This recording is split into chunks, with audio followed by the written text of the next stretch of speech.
Martini time.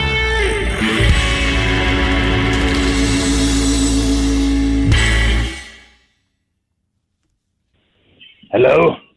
Hello. Hello? Hello. Johnny? I'm here. We're live. All right, dude, I can hear you. I'm listening.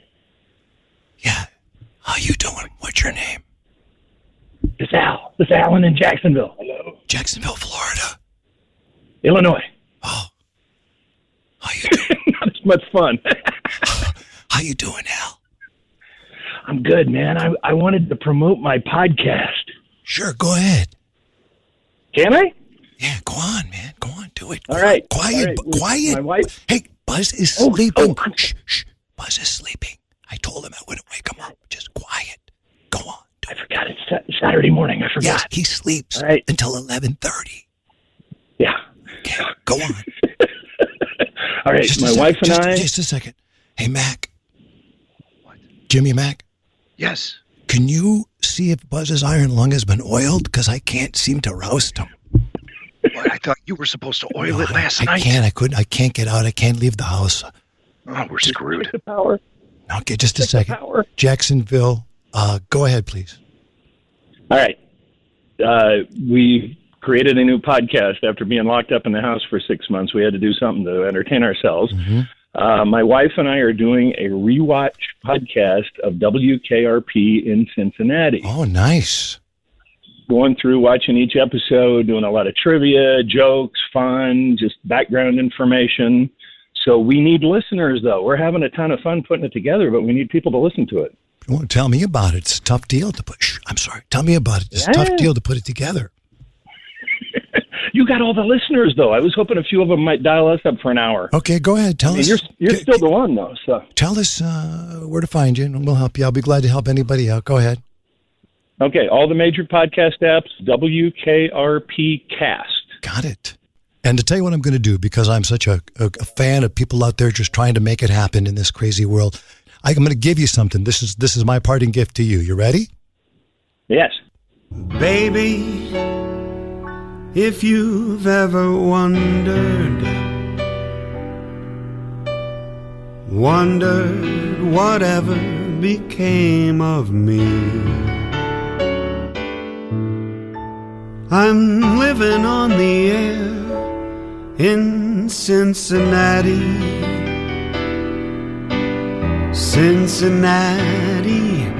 WKRP.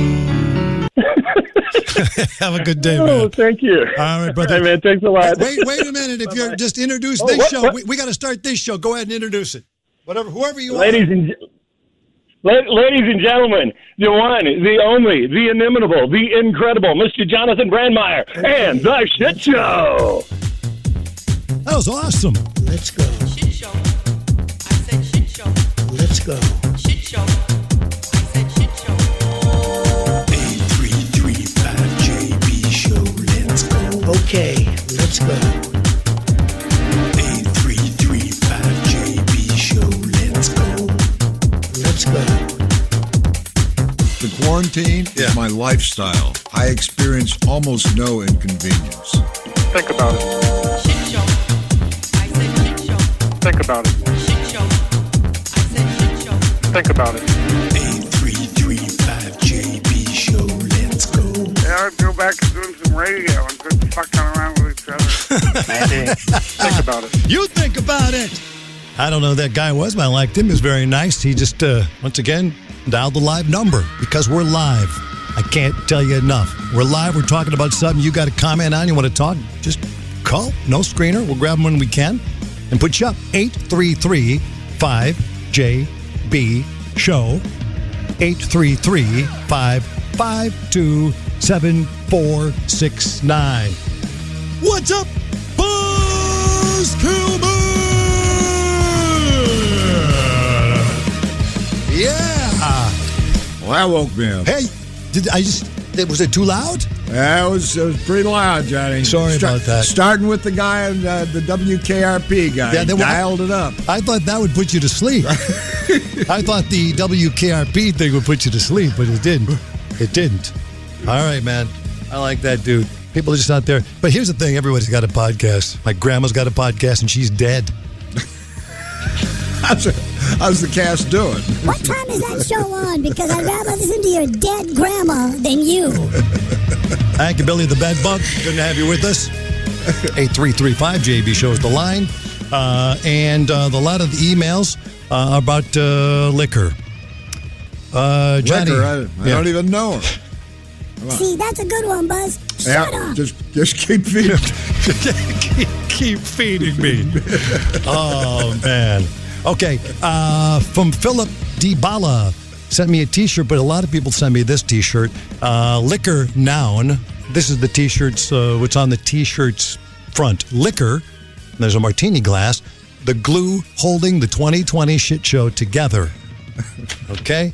A long-time listener, first-time emailer, Clark Fielder says, thanks for getting us through the pandemic. We have the same childish brain. And he sent me the same shirt. Thank you, Clark. Now, he didn't send me the shirt. He just sent me a picture of it. What do you think about this? And then someone else, let's see who's this. Larry and Margaret out there. So cool. The shit shirt, liquor shirt. Okay. I appreciate that. But I don't know. Hold on. Bulletin. We have a bulletin. Oh, no. Bulletin. We have a bulletin. Bulletin. We have a bulletin. Okay, hold on.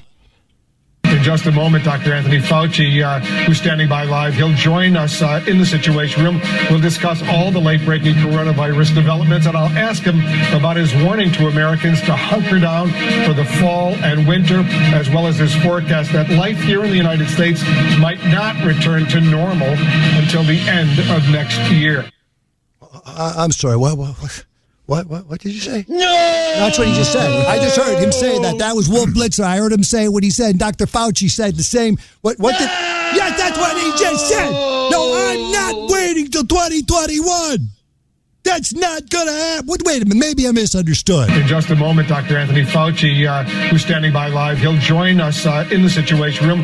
We'll discuss all the late-breaking coronavirus developments, and I'll ask him about his warning to Americans to hunker down for the fall and winter, as well as his forecast that life here in the United States might not return to normal until the end of next year.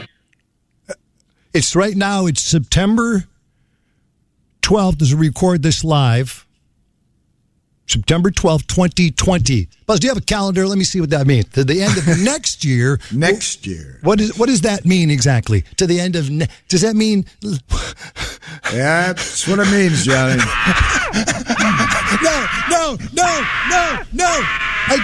No! Listen! No! Is there anywhere... But please, make a note. Find travel agent. Is there anywhere in the world I could go that I could keep it to just the end of Christmas? I'm willing in my brain. I've already still thought to myself, I can get through Christmas, no problem. Yeah. And you will get through Christmas. Sure. You will. Yeah, and then, we all will. But then I don't want to open up the next year with the same thing. You have to make it till the next Christmas then. Bulletin. No. It's only two Christmases. Bulletin. What? Bulletin. I know. That was a bulletin. I know, I heard it. So, wait a minute. If you put it that way, it's only two Christmases. Maybe, maybe Dr. Fauci's wrong. Maybe the world is wrong. But is there anywhere I could go to escape this? Do you know of a place? I don't know what they're doing in other countries. I don't know. Well, I can't travel. I won't go on a plane. Yeah. I keep thinking that, Jamaica has to be fine, but that's not true. It's an island. If somebody's got it, it's all over the place. That's where you'd love to go. That's where I would love to go. Didn't you tell me when you were in Jamaica, some guy came over, don't worry, man, the sticky bun is on the way. That's right. It's like, in Jamaica, I guarantee you were there probably, what was the last time you were actually in Jamaica? Oh, it's been 3 or 4 years. Okay, guess what? Your sticky bun's still on the way. Still on the way. That's the service in Jamaica. There's still so much you can do while you're waiting, though. I'm telling you, man.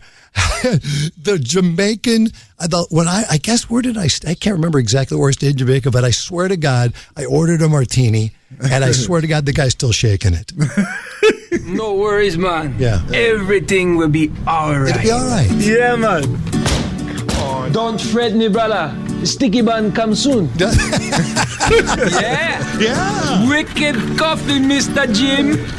Julia, turn the frown the other way around. Yeah, Julian, Buzz, turn the frown upside down. And I do. That's what you got to do. Whatever they tell me. The sticky bun on the way. I love that line, man.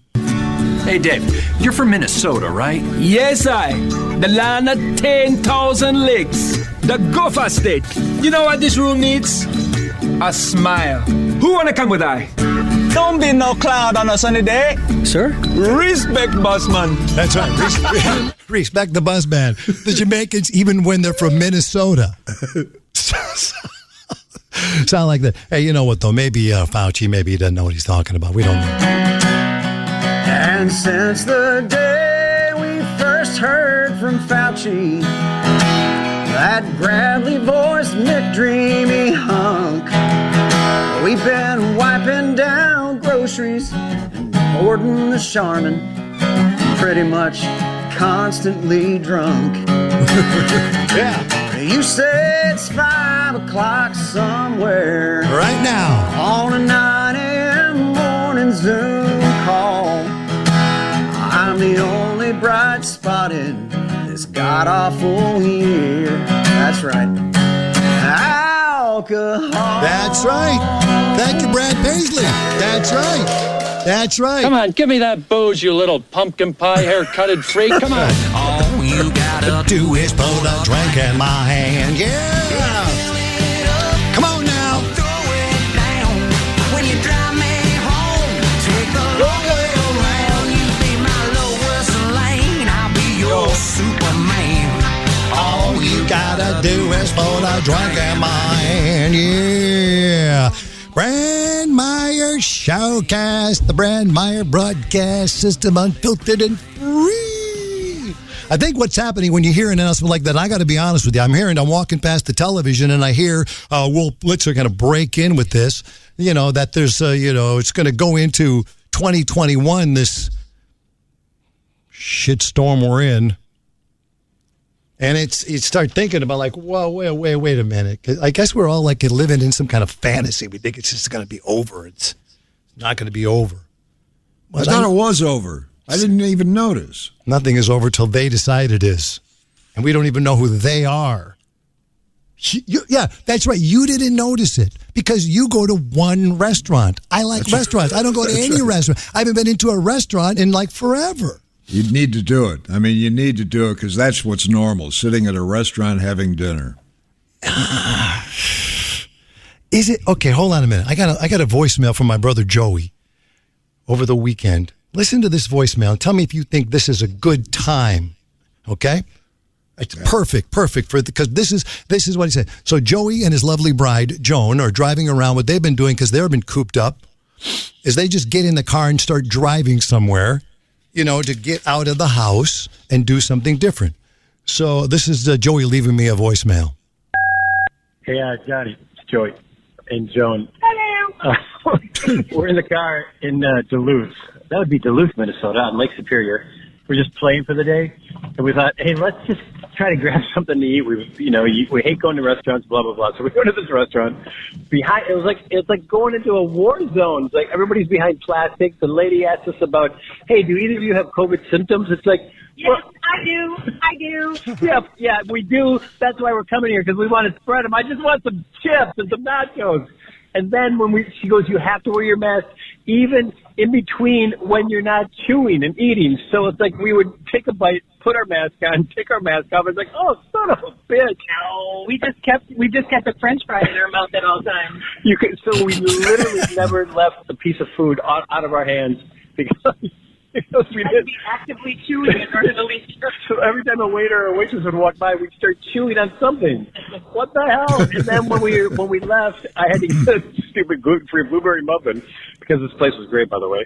And the lady couldn't hear me. She pressed her ear up against the plastic to hear me, and she couldn't hear me through her mask. What the hell? What are we living in? I also forgot to mention that the walleye was fabulous. So I strongly suggest next time you're in Duluth, Minnesota, stop by Sarah's. It was very beautiful. Okay, God bless. And maybe try to shorten up your message because we all know to leave a number. 2020. All right, first of all, Joey, I don't make the message. Okay, let me tell you something about that message. I used to have a message on my voicemail on my cell phone that said exactly this: leave a message now, just like that. And it would get right to the point. And by the way, you want to circumvent the actual, operator instilled voicemail, leave a message, all that rigmarole, right? All you do is press 1 and you get past it. You don't know that? No.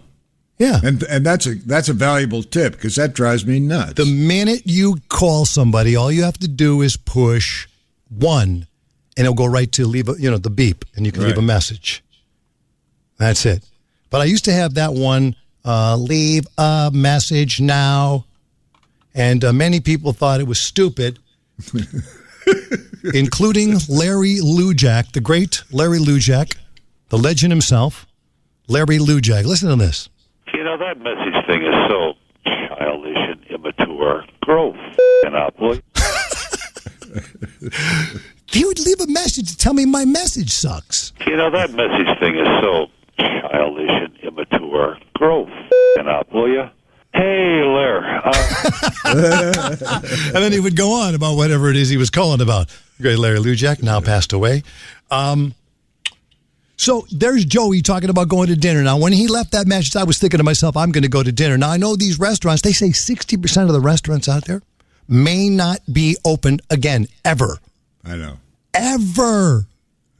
To the restaurant people, I can't even begin to tell you how terrible that is. And then you hear about you saying, okay, well, yeah, we'll get through this by the end of next year. What's the restaurant going to do? Wait another year? I mean, they can't wait. It's tough for a restaurant to wait a week. I mean, they operate on a really small profit margin. Yep.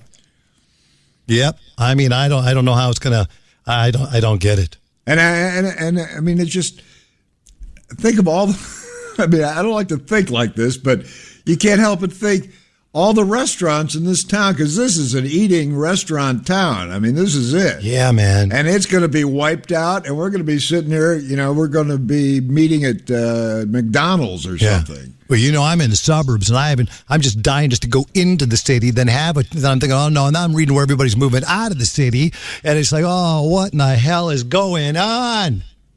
What is going Okay, and then, okay. Go ahead. I do have one bright spot, a bright note that I discovered this morning reading the paper. Okay. And I'm going to read it as it was written because it's kind of funny. Okay. By Mitch Dudick and Caroline Hurley. Hold it. Public urination tickets fell 66% during the pandemic, according to city figures. No one's urinating outside and getting caught. Well, why is that? I don't understand what you're saying. The neighborhood that saw the greatest drop was Wrigleyville, where tickets for public urination fell from 105 to 9. That's a 91% drop. Oh, see? No doubt associated with a massive reduction, of course, of beer-swilling revelers at Wrigley, and it remains off-limits to fans in neighboring bars, which were closed for a time and have scaled back capacity. As Buzz has said, ladies and gentlemen, there is the bright light in the pandemic. Urination is deceased. Wrigleyville doesn't smell like piss anymore. Oh. That's great. Kilman Coaster. Hit it now. Yeah, nice report. Ooh, look ahead. Kilman Coaster. Yeah, hit me now. No, I just think we're all like, I don't know, I watch a lot of animal shows. Yeah.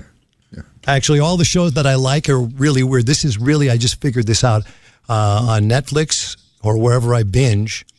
I like any show. This is not something I'm saying. I'm just saying because I realized it. I like any show with the name Kingdom in the title. Now, let me give you an example. Kingdom, the show, the MMA fighters. Right. Oh, that is such a good show, but it never ends. It's so many episodes. It doesn't end.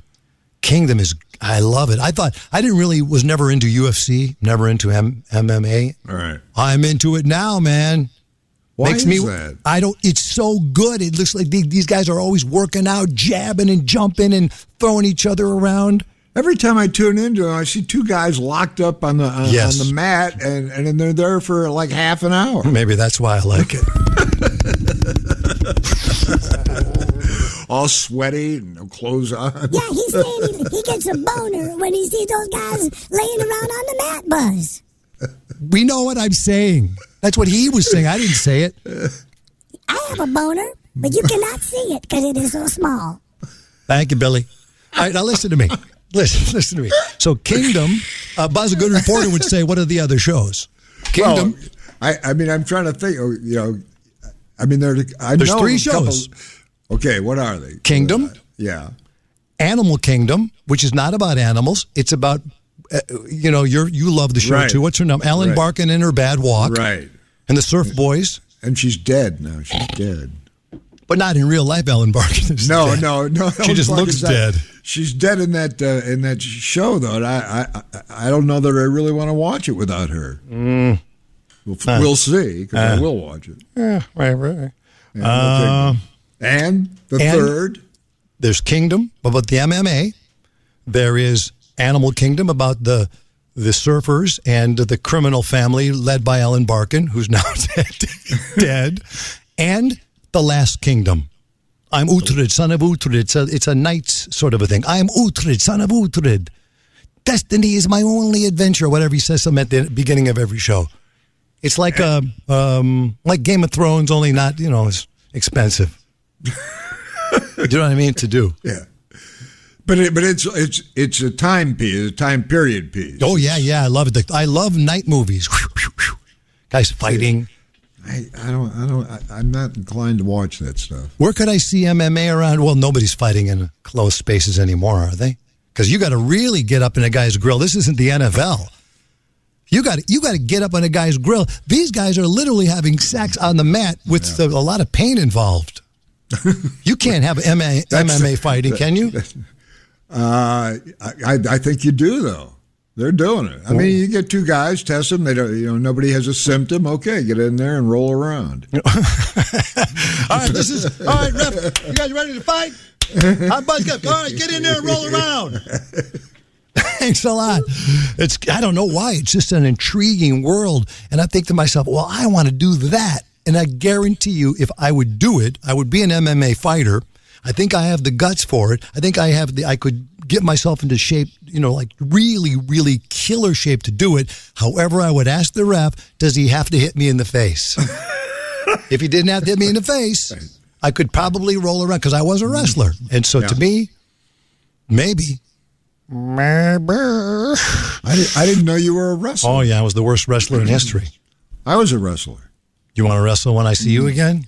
I don't think so. I don't think so. No, I bet you're a wiry little dude. I was a wiry little dude. Yeah. Are you telling me you really didn't know I was a wrestler? I mean, I must have known it, but I don't recall how I would know it. How do I know that? It wouldn't be one of those things where you write down. Reminder, Johnny B. Oh, he's a fantastic wrestler. Johnny B. is a wrestler. Yeah, remind me to... I don't know why I forgot that. And Buzz at my funeral. I remember one thing about him that really seems to stand out, ladies and gentlemen. I know he passed away in an MMA fight recently. He was choked to death by someone's legs. I will say that Johnny B., Jonathan Brandmeier, my friend, he was a great wrestler. That's what I remember about him the most. He was a great wrestler. But with this latest announcement from Wolf Blitzer, I think we're, to go back to what I was saying, I watch a lot of real animal shows that aren't named Animal Kingdom, Animal Planet. I'm fascinated. National Geographic. I'm fascinated by that stuff. And you ever see army ants? Army ants? Yeah, army ants. Well, I know what they are. Yeah. Well, they they're basically saying what we just heard from Fauci is we have to hunker down. Okay, now we hear the other thing, don't hunker down. Then we hear this, then we hear that. So army ants they will walk in circles until they die. And the worker ants. Why do they do that, though? Do you want to learn? I'll tell you. Okay. Do you really want to know? Oh, now that you've said that, yes, I do really want to know. All right, well, maybe I can make this into an NPR report. Back, count me in. NPR report. All right. Do 3, it. 2, 1. Do it faster. 3, 2, 1, go. Hey, there you go. Army ants will sometimes walk in circles until they die. Hope I can get this straight. You'll edit it out later, right? So this is gonna go to NPR. Edit the smoke. And I liken this basically to the situation we as Americans, we are all army ants. And army ants will sometimes walk in circles until they die. And the worker bee, the worker ant, they navigate by smelling the pheromone trails of workers in front of them. And then they lay down for others to follow. So they start smelling the other ants, and they follow that smell. Now, if these trails accidentally circle back on themselves, the ants are trapped. They become a thick, swirling vortex of ants that resemble a hurricane viewed from space. It's like that, like you're looking down from space in a hurricane. And they march all over the place until they croak from exhaustion or dehydration. They're walking in circles until they die. The ants can't sense any picture bigger than what's right in front of them. They have here's the key line, no one's telling them what to do. They're ants, but there should be a leader ant. They got no coordinating force to guide them to safety. They're imprisoned, think about this, by a wall of their own instincts. They're following someone's instinct, the first guy in front of them. The phenomena, you know what it's called? No. The death spiral. Jesus. The death spiral. And we are army ants. I can think of no better example for the COVID-19 pandemic party we're in right now. We are army ants with no trail. Boy, sounds like a war going on in the background. Yeah, I don't know why that music's...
Showcast. The shit show! This is the new, not normal. Yeah, 8335JB show. It's the Jonathan Brandmeier Show. That's right. I used to do my Ditka, but I forgot how Come to on, do that, Ditka for me. I can't do it. Get your mouth shut. Do people ever say What that the to you? hell's going on over there? That's Lombardi. Get your mouth shut. Get your mouth shut. Yeah. Hard to believe NFL coming. Yeehaw, NFL back in business. All right, Buzz, did you or did you not say these words?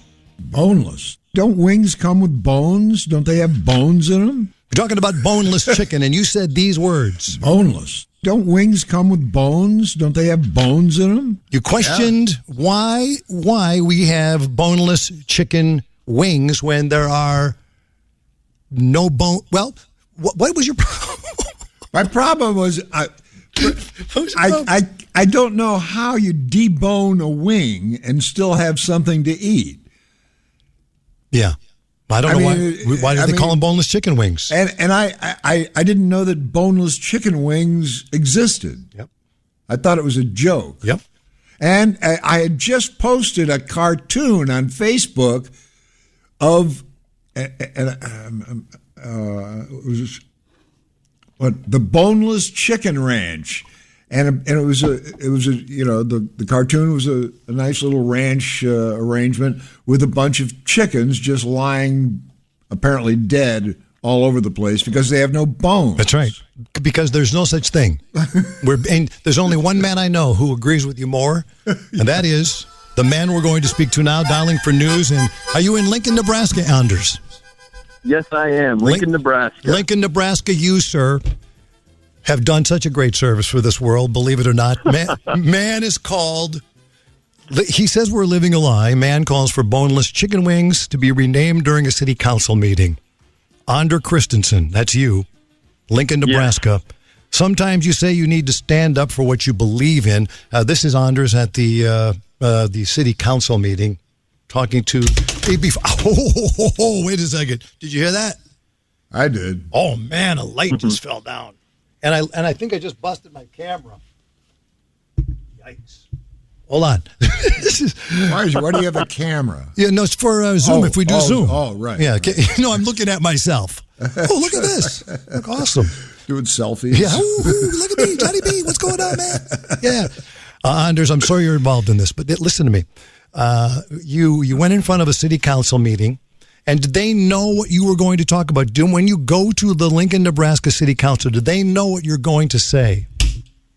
They had absolutely no idea. See, my dad is actually on the city council. He had no idea I was going to be there, and he definitely had no idea what I was going to say. That's so funny because the guy at the end says, and by the way, that's my son. I thought that was a joke.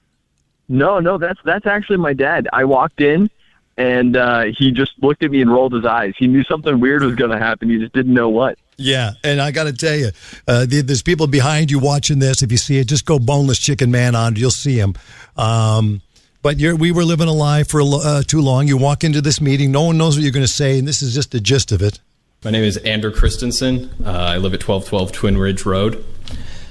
Lincoln has the opportunity to be a social leader in this country. We have been casually ignoring a problem that has gotten so out of control that our children are throwing around names and words without even understanding their true meaning and treating things as though they're normal. I go into nice family restaurants and I see people throwing this name around and pretending as though everything is just fine. I'm talking about boneless chicken wings. I propose that we as a city remove the... Excuse me, I'm trying to... Yeah, now right there, Anders, walk me through that, because right there, the people behind you, they're wearing the mask in the Lincoln City Council meeting. You say, we have to stop calling these boneless chicken wings. And the people are looking around like, what in the hell is this guy talking about? Like they were laughing, and then you did not break. You kept going, right? Because it was like well, wait a minute. Are you serious about this or not serious about it? So my wife answers the best. Actually, my wife is the lady in the back of the video. Oh, with the mask on. Yeah. Okay. She's never been so grateful for masks in her life. Yeah. She said it best. She says, he's very serious about chicken wings. Yes, it's a joke. I wrote this speech actually 5 minutes, in 5 minutes. I just sat down, wrote it 5 minutes, printed it, practiced it on the car ride over there with my wife. And when we're driving there, she goes, well, what are you going to do if people start laughing? And I was like, I don't know.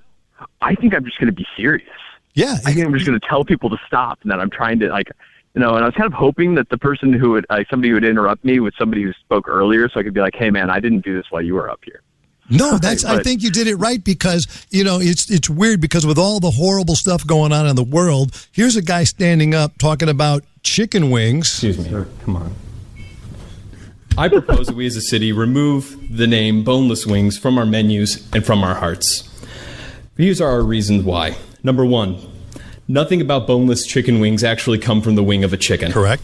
We would be disgusted if a butcher was mislabeling their cuts of meats, but then we go around and pretending as though the breast of the chicken is its wing. Yes, let me bring in my friend Buzz Kilman. Buzz? Boneless. Don't wings come with bones? Don't they have bones in them? Thank you, Buzz, for that validity backup. Thank you. Number two, boneless chicken wings are just chicken tenders, which are already boneless. I don't go to order boneless tacos. I don't go and order boneless club sandwiches. I don't ask for boneless auto repair. It's just what's expected. And then number three, we need to raise our children better. Our children are raised being afraid of having bones attached to their meat. That's where meat comes from. It grows on bones.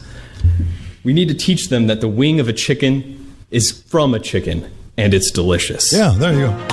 Boy, outstanding. That is outstanding. That is an outstanding speech, Anders. Let me ask you then a question. You say boneless chicken. Did you bring up in this? I don't. Is it on this particular video or tape? Do you bring up what the boneless chickens should be called? And seriously, what is the boneless? What is it? Real chicken? It's real chicken, isn't it? Yeah. Well, they should, first off, they should not be called boneless chicken wings, right? And they should be called something else, right? Okay. I proposed a couple of them, like, the nice political, politically sound, buffalo style chicken tenders. Yes. Right. Nobody has issues with that. Yeah. I personally like saucy nugs and trash. Slow down. What about saucy nugs? Yeah, saucy nugs. Just a second. I want to see how that sounds. Could I get an order of saucy nugs? And, That sounds illegal. No. It sounds illegal. No. That's keep going. Let's see if we got some. Keep going. Keep your saucy nugs to yourself. How about that? Okay, listen, I heard there was some saucy nugs here. You got a real attitude, pal. Okay. All right, hold on. No saucy nugs. What else you got? I got wet tenders. Whoa. Butt tenders. Wet tenders. Wet tenders. Okay, wet tenders. Got it. Keep going. And no. trash. Wait. I'll say Can I get an order of wet tenders? No, I can't even say it. What else you got? It actually sounds like the most unappetizing food you could imagine, a wet tender. No, that ain't good. What else you got? Trash is my favorite. Just trash? You just roll up to the window and say, hey, I'd like some trash, you'll pretty much get the same thing. No. What about flabbies? Ooh, it sounds like you're going to bite onto the side of a dude. What about decalcified cock hens? That is can I get an order of decalcified? Absolutely disgusting. Can I get that order of decalcified cock hens? Yeah, you get arrested for that. Can I get an order of limpies? What about limpies? Limpies? There's no bone in it. It's sort of like what you were saying.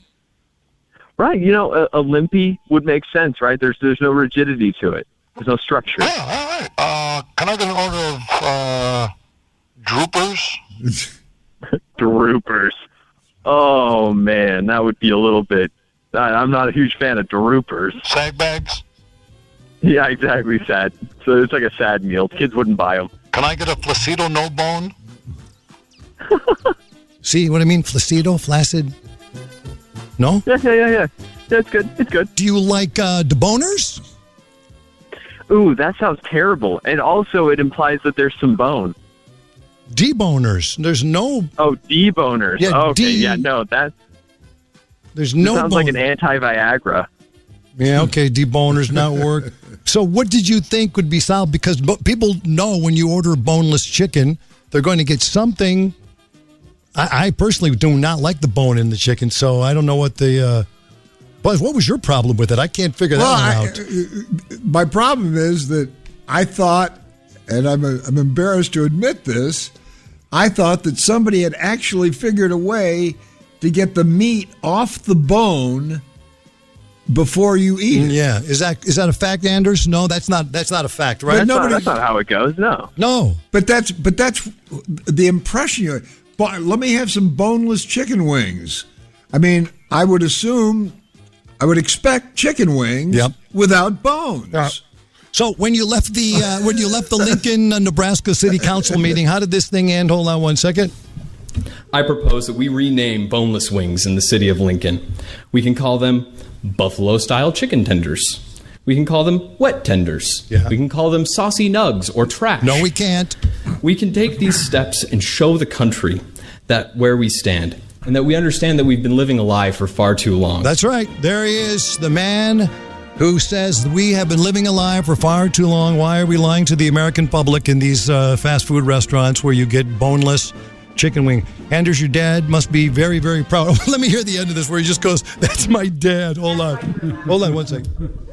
Oh, I missed it. Anyway, he goes, you finish your speech, and the guy goes, "For record, that's my son." Like, man, oh, man, oh, man. All right, Anders, listen to me. Keep up the great work. Uncover any more lies, let me know. Now, let me think about this. Haven't you received, because your video, everything went viral for you. Did you get an offer from any sort of, like a Wendy's deal or a McDonald's deal or something like that? Anything like that? You know, I'm not quite at liberty to say about things like that I knew it. That's America. God bless you, man. I knew it. There's no way someone could watch that and not go, wait a minute, this guy's got something. Wait a minute. You're not at liberty to say, what do you mean you're not at liberty to say what? I think that I'm going to plead the fifth on this one. And what? Come on. I'm not going to release anything right now. I will say that on my own, I am getting ready to start financing a trip to D.C. to start lobbying for this. So. No. You're never getting in front of the... Listen, can you imagine with all this stuff going on and Anders gets in front of the Congress with these ridiculous statements? But listen, so you do have a deal. Some kind of deal is going to happen. That's what we're looking at. Okay, listen, I'm not asking for specifics. I don't want to get in trouble with you. You would get into trouble. But so you have a deal in place because you went in front of the city council in Lincoln, Nebraska and said boneless chicken wings are a lie to the American public. It went viral, and now Wendy's or somebody is giving you a deal. Is that a fact? People are talking. People are talking to me, yeah. Wow. He's negotiating. Ain't that America? You're negotiating. You don't need an agent, do you? Because I represent a lot of great people. Mm-hmm. Do you?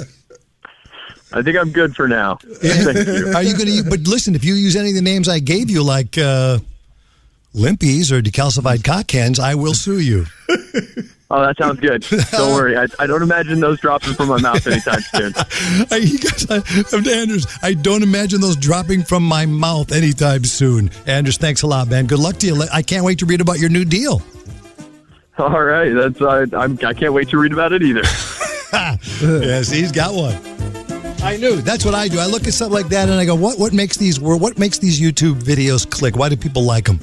And then the companies move in for the kill. I'll give you another example along the same lines.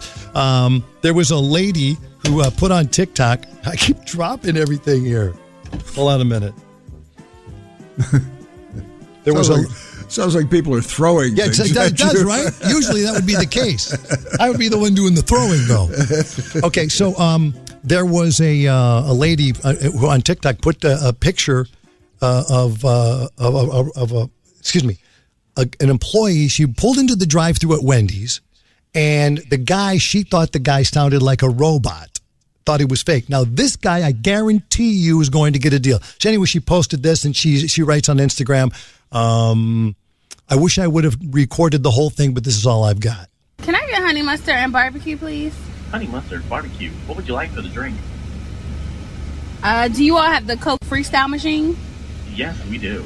Can I get a vanilla ginger ale, please? Vanilla ginger ale. All right. Anything else for you tonight? That's it. Thank you. Your total comes out to $5.65. Please bolt to the window to be centered out. See what I mean? That does sound mechanical. It sounds pre-recorded. Right, doesn't it? Sounds non-human. She rolled up to the guy. The guy was real. I mean, I think the speaker systems have improved at these drive-thrus, but not much. Boneless. Don't wings come with bones? Don't they have bones in them? No. Which came first, the chicken or the egg? I don't know, but I do know that makes me hungry for some chicken. All right, thank you, Larry. Yeah. Ain't nobody here at all. I'm starving. Let's get some drive-thru. Welcome to Rick's, where you can't beat our meat. Hi, can I get a salad burrito? It was a time of burgers and burritos, but she ordered a grilled chicken salad. This was the best drive-thru guy ever. This guy actually did this to people driving up. Welcome to Rick's, where you can't beat our meat. Hi, can I get a salad burrito? It was a time of burgers and burritos, but she ordered a grilled chicken salad. Would you like fries with your salad burrito? No. Does that complete your order? Yes. No fries, salad lady. Coming soon to the next window. It's great. Welcome to Rick's. That's a mighty big car for a tiny little lady. One woman with one decision to make, but she was running out of time. May I have one pastrami sandwich? One pastrami sandwich for 2 people. How will they choose who eats and who dies? Can I get a chili dog? She could have gotten a regular dog, but now she's adding chili to make a chili dog. It's a regular hot dog. And now she's changed her mind. It's unbelievable, that guy. And he recorded all of these things while these people were rolling up, and people seem to be going, what? Ted is getting a regular dog. Will this complete your order? No, hold on. May I get onion rings? 1 onion rings to rule them all. Will this complete your order? That'll be it. Would you like this order to go? Can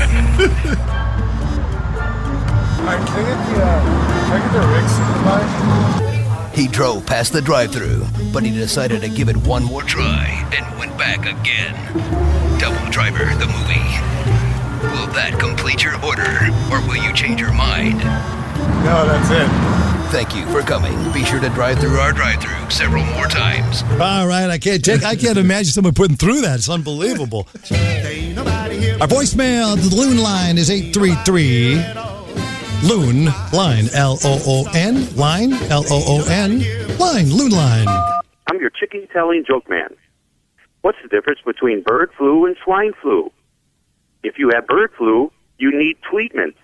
If you have swine flu, you need ointment. Whee! What do you get when you cross a bird with a lawnmower? Shredded tweet. Whee! What do you get when you kiss a diseased bird? Chirpies. Whee! Why is a sofa like roast chicken? Because they're both full of stuffing. Whee! What do you call a bunch of chickens playing hide and seek? Foul play. Whee! What do you call a sick eagle? Illegal. Whee! That's all again, everybody. I'm your chicken calling joke man. Yeah, where are those great voicemails? Boy. That's fantastic. 833-5JB Show. We're live. Let me check some of the email. Oh, a lot of stuff with Belushi. A lot of pot. A lot of pot talk about Belushi. I see where Oregon's got a bunch of fires. And Belushi, I saw him on TV. Yeah, unfortunately. Wait, did you see the show? No, I haven't seen the show yet. But somebody did a story on him. Yeah. And I didn't actually, the sound was off. So I good. That's always fun to watch TV. But he looked good, so. Yeah. And on his little farmer's hat and stuff. Yeah. We had a lot of emails about the Belushi episode, whatever episode that number is. And we had that. And he talked about, going to South Florida and getting a particular strain that Dan Aykroyd had challenged him to find. Right. And, he says they found it because Dan Aykroyd was down there in the 70s when all the pot was coming through Miami. So you got to see everything. Yeah. I mean, it all came through there. I was there in the 60s when it started. When you were talking about when the pot started or when the cocaine started? No, the pot. I don't know. And I was literally there before there was any marijuana. And while I was in high school, it started to show up. And people, what is it? It's weed. Yeah. It's marijuana. Really? And the thing is that at the beginning, back in the 60s, it was not a big business. It was just, we were just learning that it existed. Yeah. And there was, Reefer Madness, the movie, was, sort of funny. Right. But we still didn't have any. So then, all of a sudden it starts coming in. The difference was that because there's no hurry, there's no demand for it. Hence, there's no, supply. There's nobody trying to fill a demand. You got this marijuana that these people had been growing in the hills of God knows where, and it was the best marijuana in the world because there was no hurry. They just let it grow for like forever until it reached its full flowered potency. And then they said, okay, well, let's send this, and it would come through Miami, And somehow or some way, you'd get an ounce of this exotic stuff. And I'm telling you, I don't think such stuff exists anymore because you can't take the time to grow it. Well, what's Belushi doing? He's growing it on his ranch. No. Well, yeah. Oh, that's not. I see. It's not heavy duty. It's for medicinal purposes. Right. Right. And it's also not from the hills of God knows where. Yeah. Right. Argentina and Brazil. Right. There's little farmers up there that've been growing the stuff for hundreds of years. It just grows. So you tried this pot? I believe I smoked at one point the best pot in the world. And how do you know it's the best pot in the world, not being a pot smoker? How do you know? I'll tell you exactly how you know. Go ahead. Because you're sitting around with, let's say, 4 people, and you roll your little reefer and you light it, you take a little toke and you pass it around, you get it again, you take a little toke, and suddenly on the second toke you stop passing it because you just forgot what you're doing. Are you serious? Yes. So and if nobody says anything, you'll sit there for 5-10 minutes just holding the thing and staring. Well, that sounds like a party bus. I wish I could be there. What the hell do you want to do that for? Well, I mean, because you were incredibly high. It was you had a 3-ring circus going on in your brain, but you weren't moving. You were, and we would. I mean, I only had 1 ounce of this stuff. Yeah. And it was very weird looking. It was old. It was huge. You don't know the name of it? Was there a name to it? No, there was no. I bought it from Angelo Lanakis at Jimmy's Hurricane Drive-Thru. Paging Angelo Lanakis. And I paid $25 for it. For when you say for it, you're talking about like I remember someone would say, "Hey man, this guy's got a nickel bag." Right. Is that what you used to say? Is that the vernacular? Well, yeah, nickel bag, dime bag, ounce, And the Buzz, thing by the way, is, he's got his own drive-through going at his house. If you guys want to roll in there. Buzz, can I get a nickel bag? But I mean, and there was only an ounce of it. I mean, I mean, Lord knows we tried to get more, but this is it. This is the 1 ounce that we got. Yeah. And we would invite people into the house to prank them with it. Hey, let's take a toke off this. And they'd be comatose for half an hour. Oh, God. So you're saying, wait, it was so strong. Okay, here's the first description you made of the pot. I said, how do you know good pot? And you go, you pass it around until you forget to pass it around. You stop. And then everyone around in the circle or wherever you're sitting, they also forgot to keep passing it. So who's holding? Somebody just holding it in their hands? Yes. and nobody says anything because everybody's like completely out of their mind. That's pot talk, man. Okay. But you can never find that. I mean, that thing doesn't exist anymore, that particular strain, because, it was a bud. It was like all one bud. It was gray. When you crumbled it up, dust literally came up. It was so old and dry. Dust came up. Are you talking about B. Arthur's crack, or are you talking about pot? I'm talking pot. Okay. Because a lot of people, trying to look through these emails, because a lot of people brought up Indiana weed, Indiana ditchweed, which Belushi referred to on the episode. Just look for the episode on Apple, Spotify, wherever you get your podcast, and listen to that interview if you're at all interested. Jim Belushi was fantastic in that. He really, really was interesting there. But someone was saying, hold on, I got to find it. Ditchweed. Ragweed? Nah. I can't find it. What is this email? Puff, don't huff, JB, like Jim Belushi. Hear the cackle of the jackal, absorb the ore, behold the untold.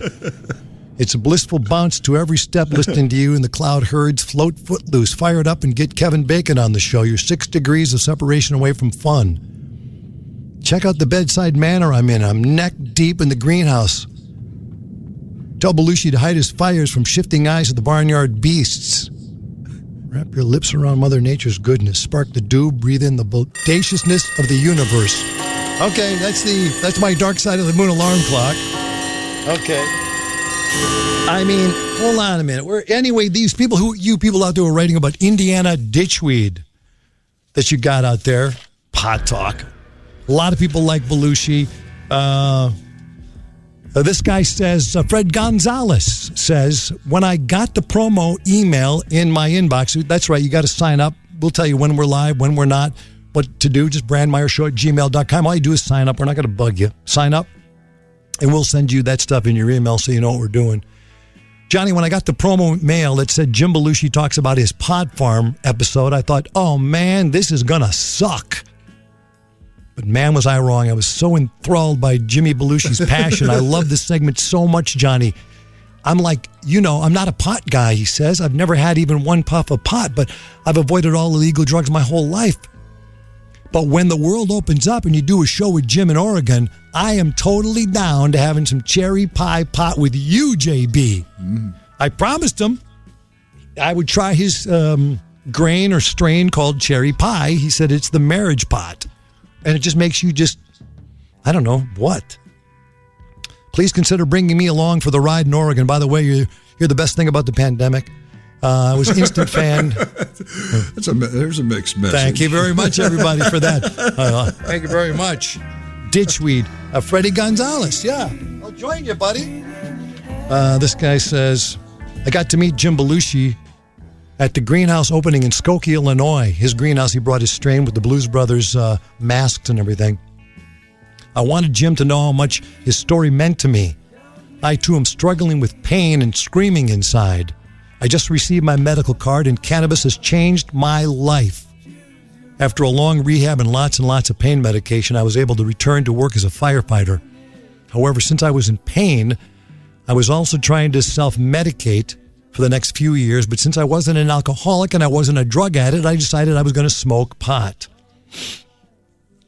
To make a long story short, Johnny, I called 911 on myself.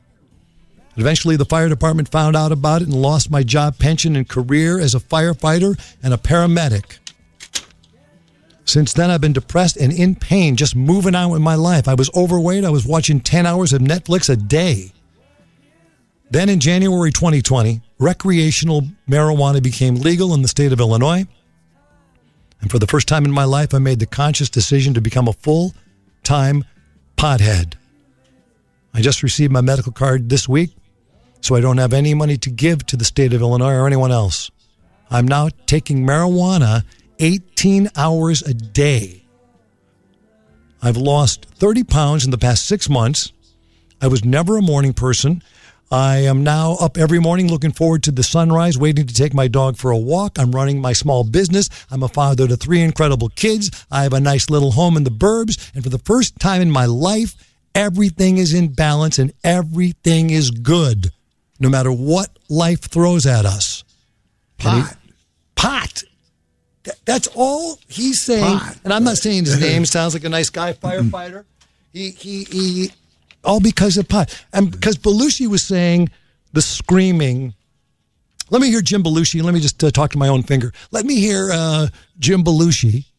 Now your finger should push the button. Jimmy Belushi talking about the screaming for a second. There was this little Asian woman in Portland. I was smoking a cigar outside the hotel, 11 o'clock at night. And it was obvious she was homeless. And she started screaming, Johnny, at the top of her lungs, like she was being stabbed. Wow. And this poor street person, I thought, you know what? If I could just give her a little bit of an edible, maybe it would stop the screaming.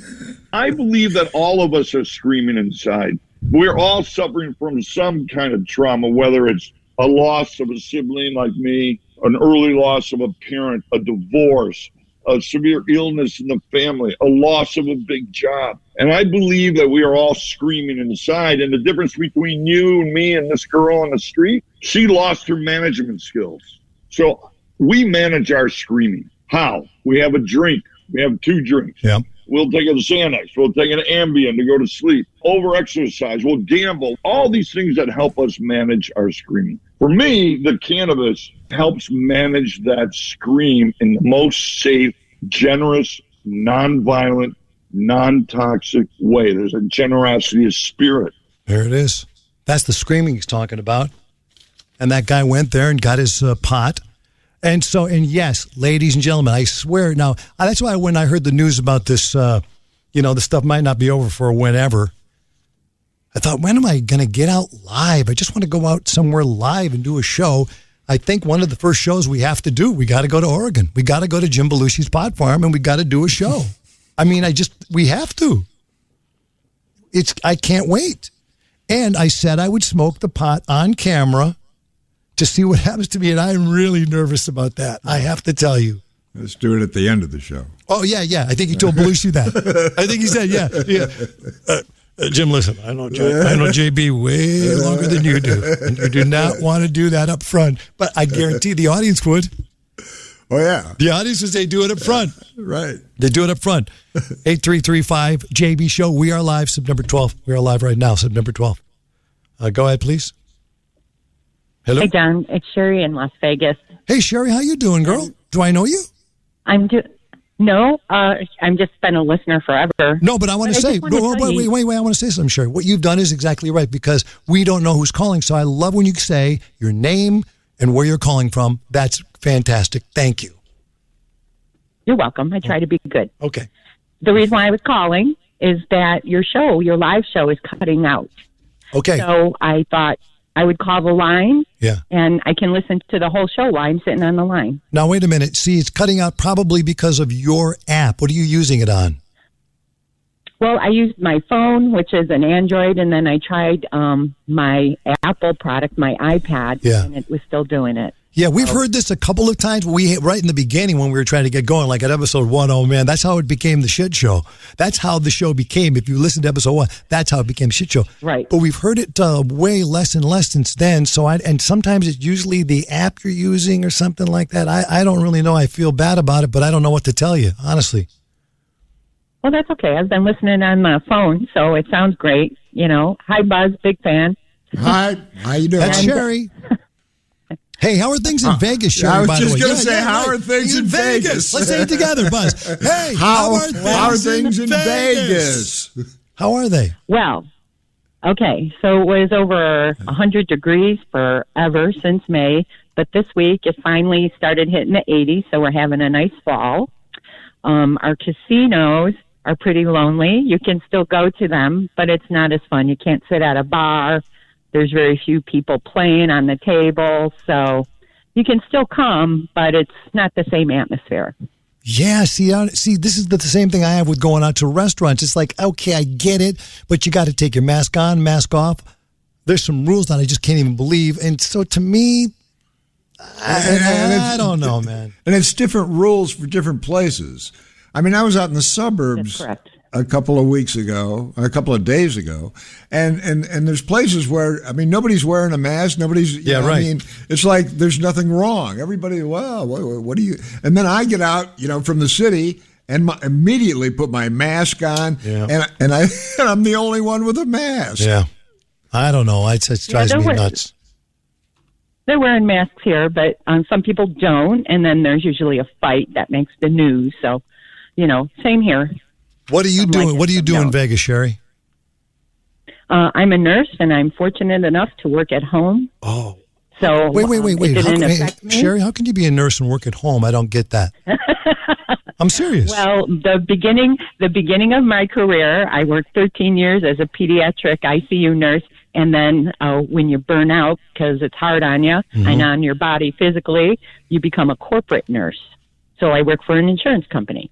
I see. So when I've had that happen. The guy actually came to me for my life insurance. They sent the nurse nurse to me to take my blood test.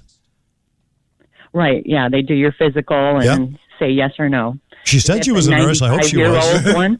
No. It was no. She was fine. But I mean, that's what you do. So you go to people's homes then and just to give them and check them up. Is that what you do?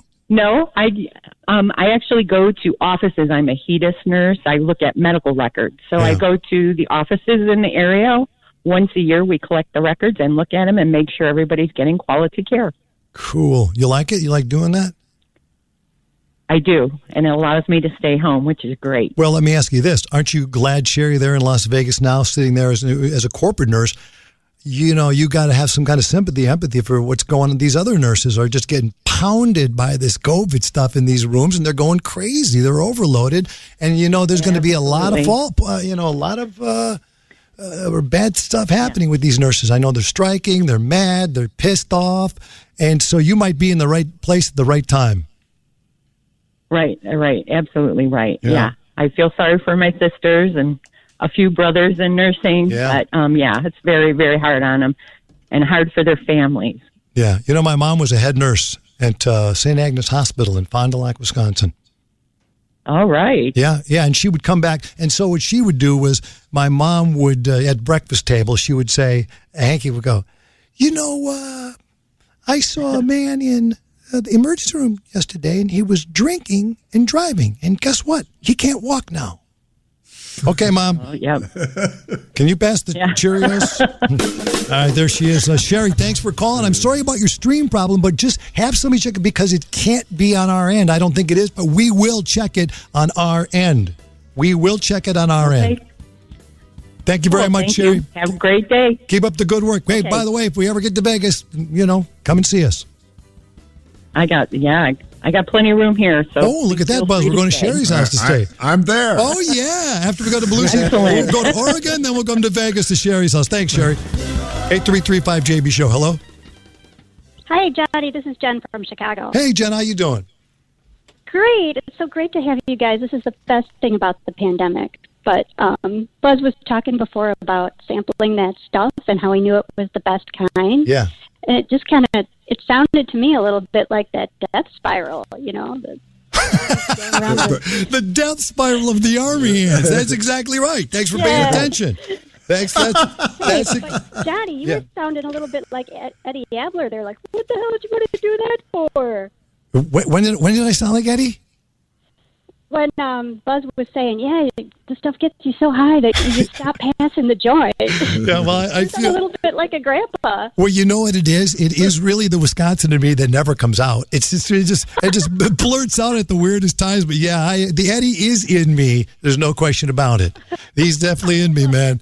Hey, and here's the thing about Indiana Ditchweed. Well, along with Billy the Bedbug and Roger. Don't make me think I sound like JB. I don't sound anything like that dumbass. Billy, I can see your little wiener. What? You can see my little wiener. Can I have your phone number? Yeah. All right, don't talk to me. I can see your little wiener. Hey. 833-5, we're live, JB Show. 5, JB Show. 552-7469. Go. Good morning, Johnny. Go. You're not following protocol. These nice, fine ladies set the example for you, and you got to say your name, where you're from. This is Eric from Northern California. Go ahead. Oh, Northern California, man. How you feeling, brother? Brother, I was the guy that called a couple weeks ago when I was tending to my pot plants and we were talking with Belushi. Yes. And then I got cut off. Oh, sorry. Yes. What did you want to say? Well, what I wanted to say was we were a mile and a half LNU fire, loaded up, ready to go, and I would have had to leave all my pot plants behind. But I've got them broke back out, and it seems like they're coming back and surviving. Okay, hold on a minute. Northern California, wait, hold on, Eric. Northern California, where exactly are you? Because this is the worst fires in the history of California. It is, and when the fire sparked off, we were at ground zero. So it's basically gone north up towards Belushi. Yep. And it's pretty bad because up there it's all wet. It's like a tropical, basically up there. So with fire getting up there and tearing stuff up, it's pretty amazing. So, do you believe that some of these fires are being deliberately set? It's arson. Well, some of the fires they're saying in Oregon are being set, but the ones that were out here were lightning strikes. There was 11,000 lightning strikes in 48 hours. I can tell you clearly, one of the fires was set by a person doing a gender reveal party. Yeah. And when I saw that, the first thing I said is, what the F is happening? Has everyone gone crazy? Gender reveal party, which I didn't even understand what it was. I thought it was some kind of I'm coming out, I'm becoming a woman party. I didn't even know. And I know the lady that started it because I found her number, and I'm going to dial her up and talk about this because this is unbelievable. Gender reveal parties. It's time to stop them. It's over. Well, you can do them with one of those little poppers that you get from the dollar store. Yeah. But let's not blow them up with tannerite. Yeah, tannerite, which you put in explosives and it shoots off into people's face and it starts fires. Oh my God, it's unbelievable. It is unbelievable. I've never, I'm from the south side of Chicago, like my whole life. I moved out here 13 years ago, and I've never seen tannerite until I came out here. And you buy it in a canister, you set it out, and you shoot it with a high-powered, high-velocity round, and it explodes. It's unbelievable. And the Oregon, by the way, 500,000 people had to evacuate.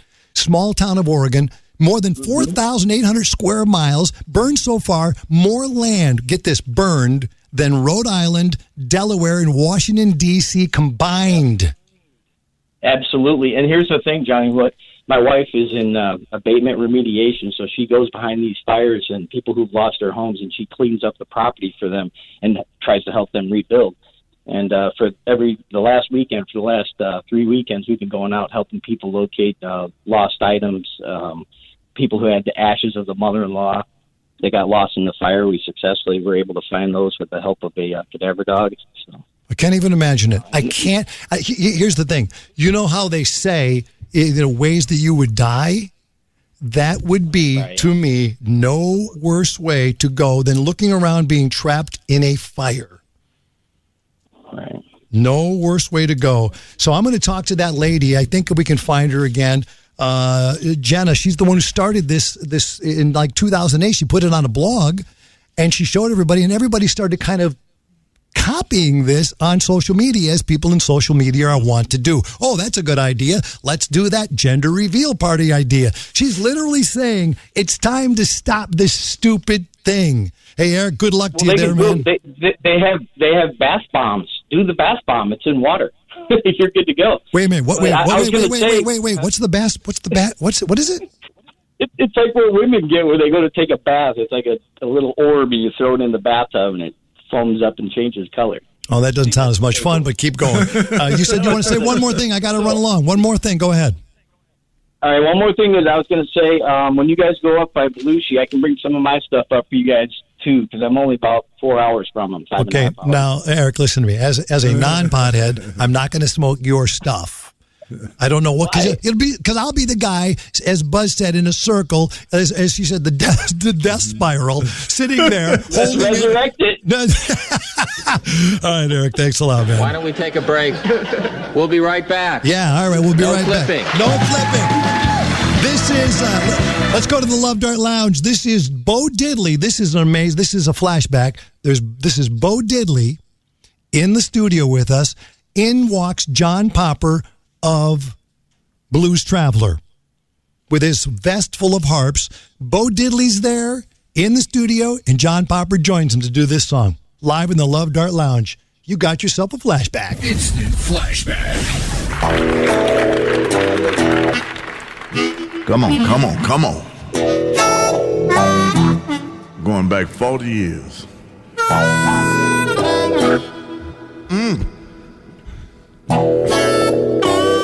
Come on, baby, I can take it. I'm a man.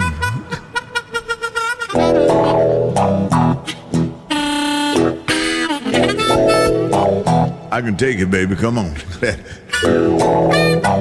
I'm a man amongst men. Now, when I was a little boy, about the age of 5, I had some in all of my pockets. Keep a lot of folks alive. Now I'm a man, and I made 21. You know, pretty baby, yeah. We can have lots of fun. I'm a man. I spill them, yeah. H-I-N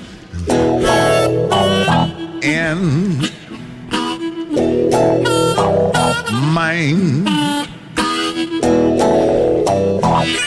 Come on. Yeah. You know one thing, ladies and gentlemen? I want to thank each and every one of you for my survival throughout the rock and roll crisis, baby. It is because of you that I have remained in the business. a beautiful 40 years. Thank you. Have mercy.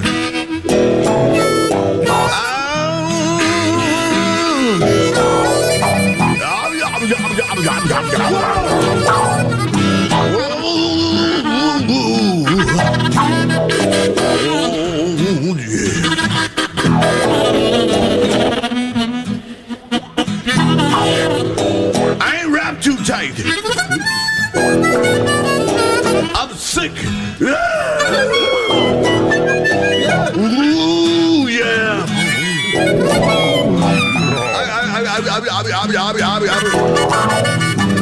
I got both oars in the water.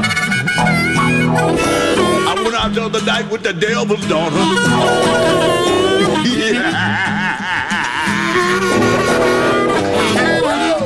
Look at here. Yeah. Bo Diddley.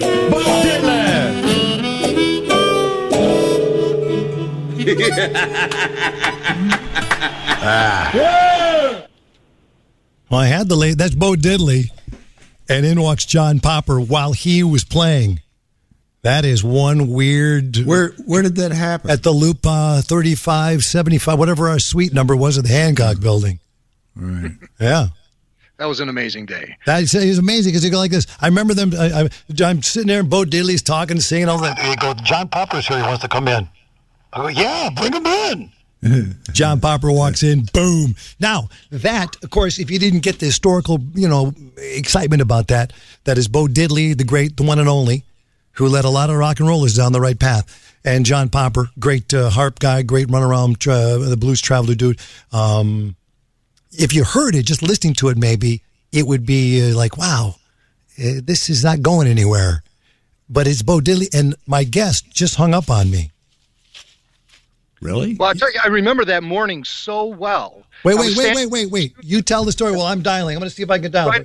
Go ahead. I was standing in the studio when that was actually happening, that I'm a Man. I met John Popper at the elevator and walked him in as Bo Diddley was sitting there. It was amazing. But prior to that, it was earlier in the morning, and Bo Diddley came in, and we knew it was early, and we wanted to feed him. So we got him this beautiful breakfast spread from the signature room.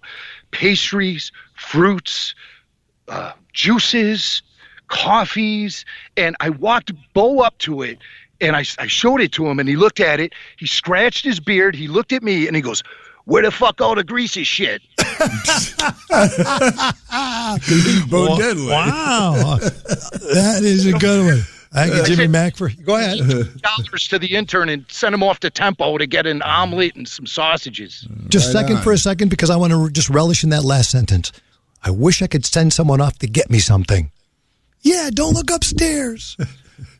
That's great, Bo Diddley. I'm going to try calling her again. Maybe she got scared off. Maybe, I don't know. Hey, Jenna. No, I did not get scared off. Hi. I tried to turn the alarm off on my phone. Sorry. Oh, thank you, Jenna. Ladies and gentlemen, let me introduce who this is. Here we go. Jonathan Brandmeier Showcast. Yeah. This is the new Not Normal. It's definitely the new Not Normal. A gender reveal celebration blamed for a wildfire. It wasn't the first time. We'll get into that. The El Dorado fire in California ignited a family using a pyrotechnic device to announce the gender of a new baby. Okay? Let me just read something to you. Could we just stop having these stupid parties and then the problem will solve itself? Once again, these people were caused by this gender reveal party. They caused evacuations, fire, criminal charges are possible. Gender reveal celebrations became popular about a decade ago as a way for new parents to learn the sex of their child, often in the presence of family and friends. So exciting. Simple versions of these celebrations often involve couples cutting open a cake, blue cake, popping balloons filled with confetti, not explosive. Okay? And I like these people, by the way, Jen, and I'll tell people who you are in a second again if they didn't hear me. They tried to douse these flames that caused over, almost 10,000 acres of damage from burnt acreage with water bottles. Yeah, there you go. There you go. You got to work with what you got. Yeah, right. Here's some water bottles we got. Okay, now, I'm going to read some more stuff. For the love of God, stop burning things down. Another tweet. Here's another tweet. It was for the love of God. It was 116 degrees in Pasadena, and this tool thought it would be smart to light a fire. Another tweet. Toxic masculinity is men thinking they need to explode something because simply enjoying a baby party is for sissies. These quotes are written by the lady on the line right now. Jenna Carbonitis. Am I saying your name right? That's okay. It's Carbonitis. Carbonitis. All right. It's got to be Greek, right? It is. I'm married into it. So yeah. Jenna Carbonitis. I don't quite have the ownership to get offended. So yeah, no, it's I love the Greeks. Now, let me say this. So you did it first in 2008. You shared it on your blog, and this idea of yours went viral, and it's gotten out of control. And you're the one, ladies and gentlemen, those tweets you just heard, those are all from Jenna. Jenna wrote those tweets. Now, Jenna, would you please explain how you started this thing? What was the first thing you did that went out in 2008? There was no explosives, right? There wasn't even a candle on the cake. It was just a cake. I had a couple of false starts trying to start our family, and so we finally were further enough along in a pregnancy to know if it was a boy or a girl. And so I was more celebrating a milestone for myself. And I was an early adapter to social media. So I don't know if you recall the culture of online media in 2000s, the early 2000s, but it was not about curating content for your audience. Yeah. It was more, you kind of saw a blog as like your diary that you're internally thinking and you're allowing others to read it. So I didn't even do this to like try to influence anyone else to do anything. I just was like, oh, and here's what I'm doing and here's my party. And the post went viral and it got picked up by a magazine. And then the magazine did like a 2-page spread on me. And that ended up being the free magazine that was in all of the OBGYN offices in the Midwest. And so it was a free magazine in the doctor's office. Yeah. So women were pregnant going in, getting their exams, they could read the story about this party, and that's how it went everywhere. Okay. So now how does that lead to you create? It's so funny because, and it's good or bad, I don't know. How did you feel when you started reading about this gender reveal party blowing up, causing all the acreage of fires all over California, now into Oregon and beyond? When you read that one on the El Dorado fire, how did you start to feel your name is mentioned in every story? Well, you have to remember, the people who are actually responsible for lighting the fires are not available for comment. And I am. I'm the woman who baked the cake. Yeah, there you go. 12 years ago. That's right. Okay. I have been getting hate mail like, you killed people. I'm like, I absolutely killed no one, but I know how to give an interview, and I baked the cake 12 years ago. Hey, by the way, So Jenna, that's what I was getting at. What I was getting at was your name is involved in something where people are, fires are going and people are losing their homes and they're dying. And it's all your fault. Yeah, it's all Jenna. See, Jenna, that's what I thought, because social media blows anyway for negativity. I mean, it's a negative vibe out there always. I thought, oh man, she's got to wake up and go, why am I getting this? So what kind of hate mail are you actually getting, really? Really, the actual hate mail I get, it's clear it's from like a 12-year-old's account, or it's somebody who just read the headline and just decided to pop off. It's not people who actually read the articles, because anybody with any reading comprehension skills realizes that, I'm not actually responsible for the forest fires.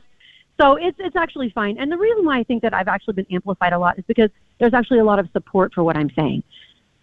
Yes. I'm being listened to at this point because a lot of people actually agree with what I'm saying. Yes. It's time to stop these parties. Yeah, and once again, if you remember, ladies and gentlemen, when you're making your negative comments to Jenna, the lady who started the gender reveal party at all, she's the one who wrote, could we just stop having the stupid parties and then the problem will solve itself? Hey, but Jenna, guess what?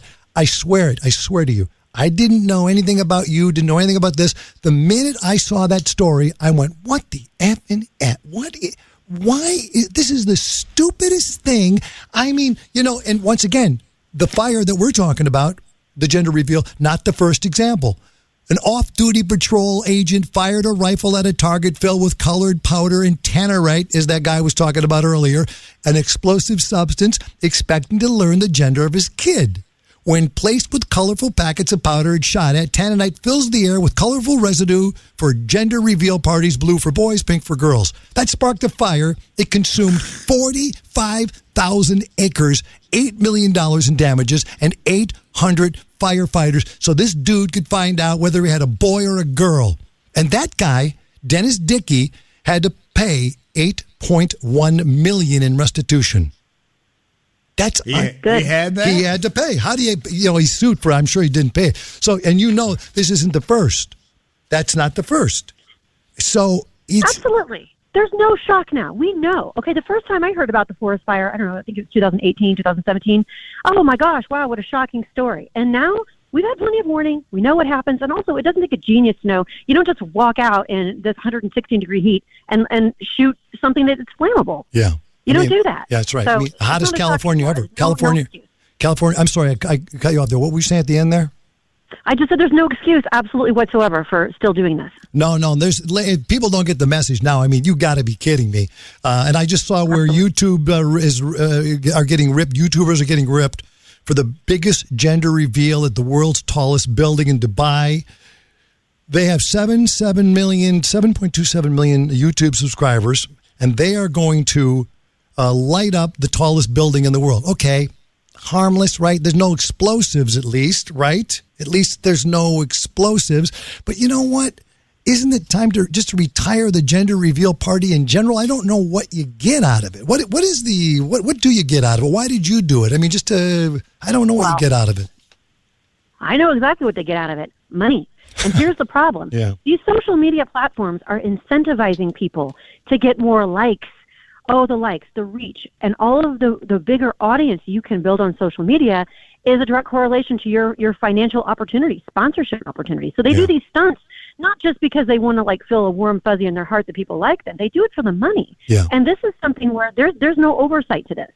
All other occupations and industries have some sort of oversight, but you know what? There's no oversight for an influencer, and they are making the money. So the way to get this curtailed is to actually go to the platforms themselves, Instagram, TikTok, Facebook, all of these. And if somebody who is making content produces something that is dangerous, it needs to be flagged, and their reach actually needs to be limited. That would be my solution. Yeah. So I don't understand what the appeal is to anyone other than the couple that's having the baby. That's really what I'm saying, Jenna. What do you get out of revealing Who cares? it without the explosives or anything? What do you get out of it? To me, it's always about, is the baby, let's wait till the baby is born. Let's make sure the baby is healthy. Who cares? I guess if the man and the wife, the husband and the wife, or the couple, whoever it ends up being, want to know the baby's gender, great.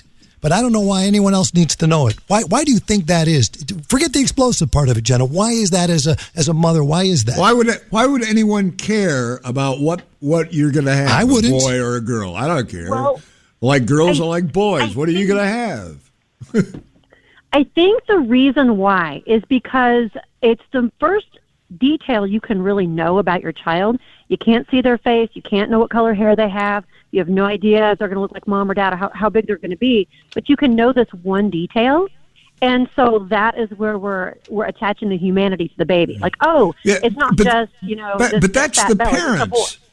That's the parents. Yeah. Of course they care. That's all they care about, that kid. But nobody else does. Yeah, I think what we're saying, Jenna, is that, I don't care if you're... What, does the audience care?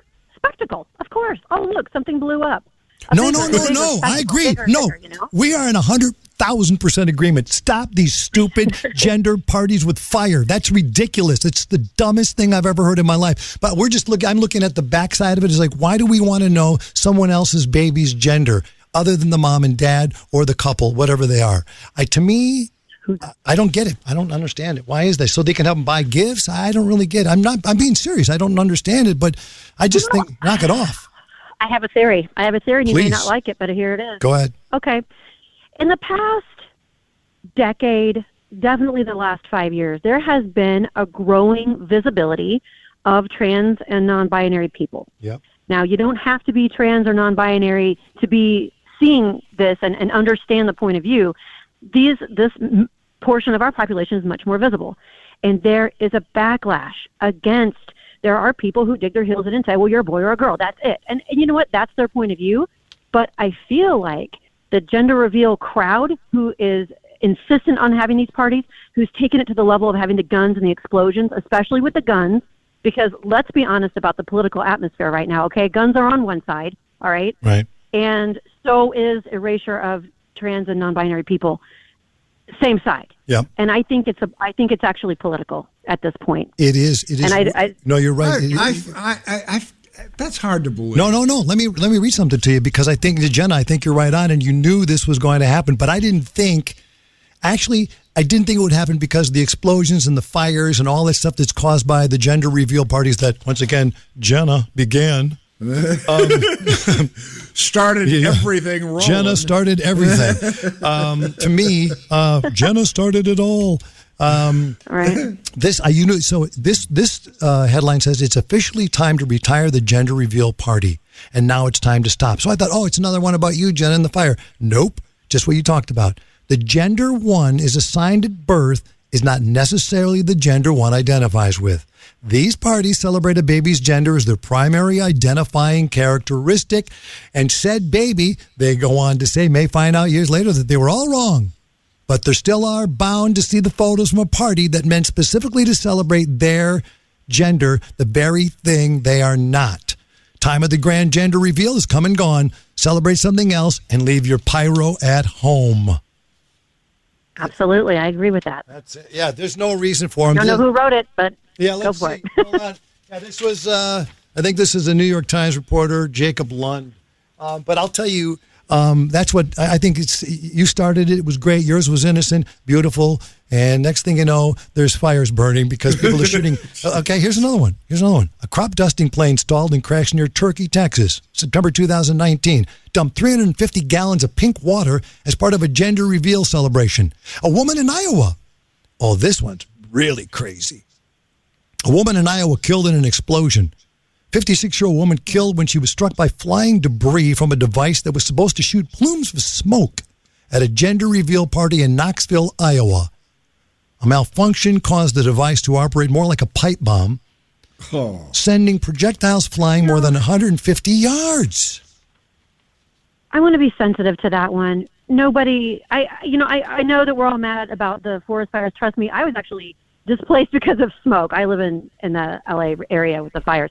We're all mad about stuff like that, but nobody intended to kill the grandmother of the baby at the gender reveal party. Of course not. But Jenna, I don't want to have a joke at that expense. There's a lot of jokes and memes out there, but man, it's really awful. Well, wait! I got to tell you, I wasn't making a joke about it. I was telling people that this is. I know you weren't, but a lot of people are. Yeah, serious. It's It's ridiculous. really insensitive.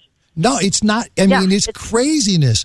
The woman's family, they're going to reveal this baby's gender with explosive material. They wanted to record it on social media. Of course, as we talked about, the tape wrapped over the top of the tubing contained gunpowder, piece of wooden-colored powder, hole drilled in the side, and the woman died instantly.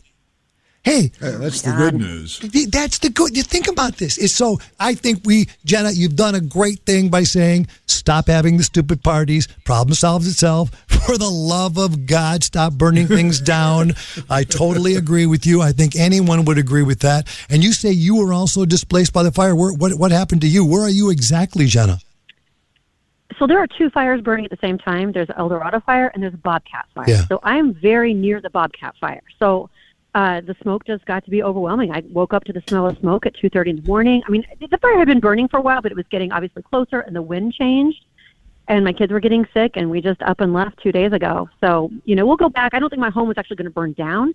It's more just about the smoke and the atmosphere. I mean, you can't see the sky. It's just orange. That's incredible. Yeah, I saw a lot of photos of that. I lived in Malibu for a while, and I will tell you, when I remember sitting outside and watching it come towards us, and you go, oh my God, like what? You always think it's in this world, even with the COVID, with everything else that's going on in the world, we always think in our head, oh, that's somebody else. Look at that guy. His house is burning. And here it comes towards us. You know what I mean? So God bless you, man. I hope you're all right. I hope everybody's fine in your family. But it would be the worst way to go to get involved. You see those hikers who couldn't get out of the canyon and the flames are coming around them. Can you even imagine that? Yeah, there's actually had to be a couple of rescues from people who were hiking up in there because, it was the heat combined with the smoke. And, they had to be, rescued out of there. So, yeah.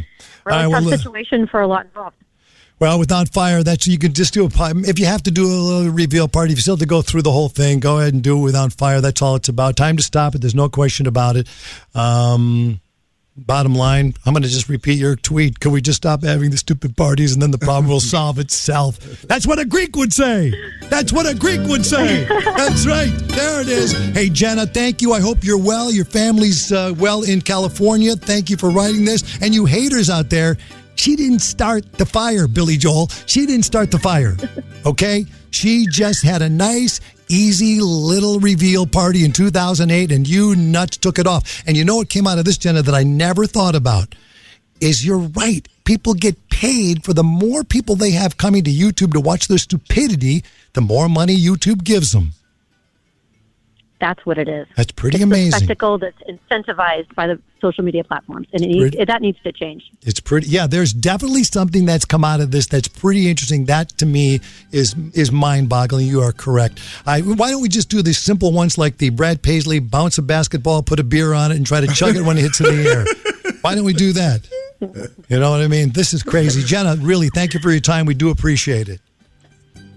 Thank you. Thank you. I like her a lot. Yeah. I like that Jenna Carbonidis. Jenna Carbonidis. I think I'm saying it correctly. I hope I am. But this, ladies and gentlemen, you got to stop it. You got to knock it off. It's stupid. You can't get any stupider. I mean, what do you people need to hear? Gender reveal parties. Nobody needs it. Nobody needs it. I'm afraid of Americans. I'm afraid of the world. I'm afraid I can't help it. I'm afraid I can't. I'm afraid I mean, that lady, that poor lady, the grandma that died from a piece of metal when her family wanted to show whether it's a boy or a girl with the tannerite. And, hey, grandma, it's a girl. Oh, grandma's dead. What do you mean? Come on. What do we? This is ridiculous. Ridiculous. Tell you what, let the baby be born, then call me and tell me what the baby is. Right. I don't want to know. I don't care. End of story. Send a picture. Yeah, just send it to me and tell me what it is, boy or a girl. I do not care. Yeah. I'm afraid I can't.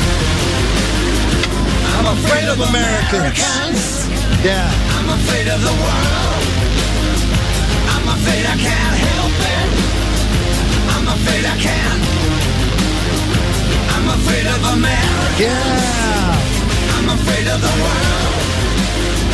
I'm afraid I can't help it. Yeah, and I just, it's horrible. Like a lady like Jenna, just minding her own business, having a nice little party in 2008, and she's getting hate mail. And you know, it is weird to watch people, you know, in the middle of all this horrific fire damage in California, whatever it is. Hey, you still got guys out there, you know, they're not really taking it seriously. Listen to this report. Sir, do you live around here? Yeah. Wow, you're super pretty. You want to go on a date sometime? We're on the air live right now in case I'm afraid of America. Do you hear what I'm saying? Do you hear what I'm saying? Sir, do you live around here? Yeah. Wow, you're super pretty. You want to go on a date sometime? We're on the air live right now in case All right, yeah, okay. Getting up on the reporter. Jesus. I don't know, man. All right, now, I'm going to read this email. And I don't... It's like one of those emails where you read it and you go, is it real? Isn't it real? Is it fake? This guy's got way too much deal. And by the way, you know, ladies and gentlemen, I have a short attention span. No. What are you saying? Boy, let's write that down. JB has a short attention span, and I got a short wiener. What a lot we learned today. I'm Billy the Bedbug. F you. Jesus. I'm afraid I can't. Yeah, I do. I have a short attention, but for some reason, it was one of those two. I'll tell you this, if you could actually see me when I read it. So I start reading this email, and I start, like, I get to the second, third paragraph, and I just go, oh, forget it. And but then I kind of threw it down, put it in a warm pile. I was going to come back and finish, and I picked it up again. I go, wait a minute. There's something weird here. If you hear anything that sounds weird, let me know. I dated Mary Beth for over a year. She was a beautiful Italian girl, intelligent, fun, athletic, sincere, someone who would make a great mother. We hit it off as soon as we met and quickly fell in love. Eventually, we moved in together. I was convinced this was the woman that I wanted to spend the rest of my life with. Started with the family together, blah, blah, blah. We both had good jobs. Mary worked as a nurse. I worked at ComEd. I'm a clean, good-looking guy. I served my country and treated Mary with respect. Mary Beth's parents were typical Chicago suburban family. They were deep into family, and every Sunday they expected all 5 of their children to show up to their house for dinner. Usually everyone brought a dish to pass, and there was never a shortage of food. So I stopped by Jewel. So they invited us to the house on a Sunday, and everyone had to bring the dish to pass. So I stopped by Jewel to pick up some potato salad to bring to dinner. Mm-hmm. When we arrived at Mary Beth's house, parents' house, everyone outside was having a good time. I got along with everyone in Mary Beth's family. They seemed to like me. At dinner that one Sunday, while getting my plate of food, I noticed the potato salad I brought wasn't on the table. Dinner went fine. I looked forward to the next Sunday. I had been planning on taking Mary Beth to Hawaii and planned on asking her to marry me in some romantic setting. The guys at work told me I needed to ask Mary Beth's father for permission to marry her first. Now, the only time I saw Mary Beth's dad was Sunday at their house. So the next Sunday comes around, and I planned on asking Mary Beth's father permission to marry. Okay, do you think I lasted this long when I was reading? Are you still there? Did you go back to sleep? Yeah, no, okay. I'm hanging okay. for this. Okay. So you got it so far. Family. Yeah. They have every Sunday they have an Italian family dinner, whatever that is, and they get together. Missing potato salad? Yeah, the potato salad. He bought it at Jewel, and then it wasn't there for that Sunday dinner. They went back to another Sunday dinner. My plan was to ask Mary Beth's dad while he went into his garage to get a beer. I was nervous, but excited that this was my first step towards marrying Mary Beth. As he entered the garage for another beer, I followed him into his garage and asked him if I could talk to him. As he opened the refrigerator to get a beer, I saw the container of Jewel potato salad that I bought the week before in that fridge. What's it doing in there, I thought to myself. Yeah. He then sarcastically said to me, "Oh no, is this what I think it's going to be?" I laughed and I asked him what he meant by that. His reply was, "Okay, go ahead, just get it over with." In other words, he knew he was going to ask for permission to marry his daughter. Now I'm really nervous, Johnny. I went ahead and I told him I really loved his daughter, and I asked him for his permission to marry Beth. And for a second, he just stared at me, saying nothing. Then he said, "You ain't marrying my daughter, you fucking bum." Uh-huh. At first, I thought he was joking, but he repeated what he said to me. I stood there in the garage in silence, not knowing what had just happened. Thoughts ran through my head. I'm wondering if I could still marry her without his permission.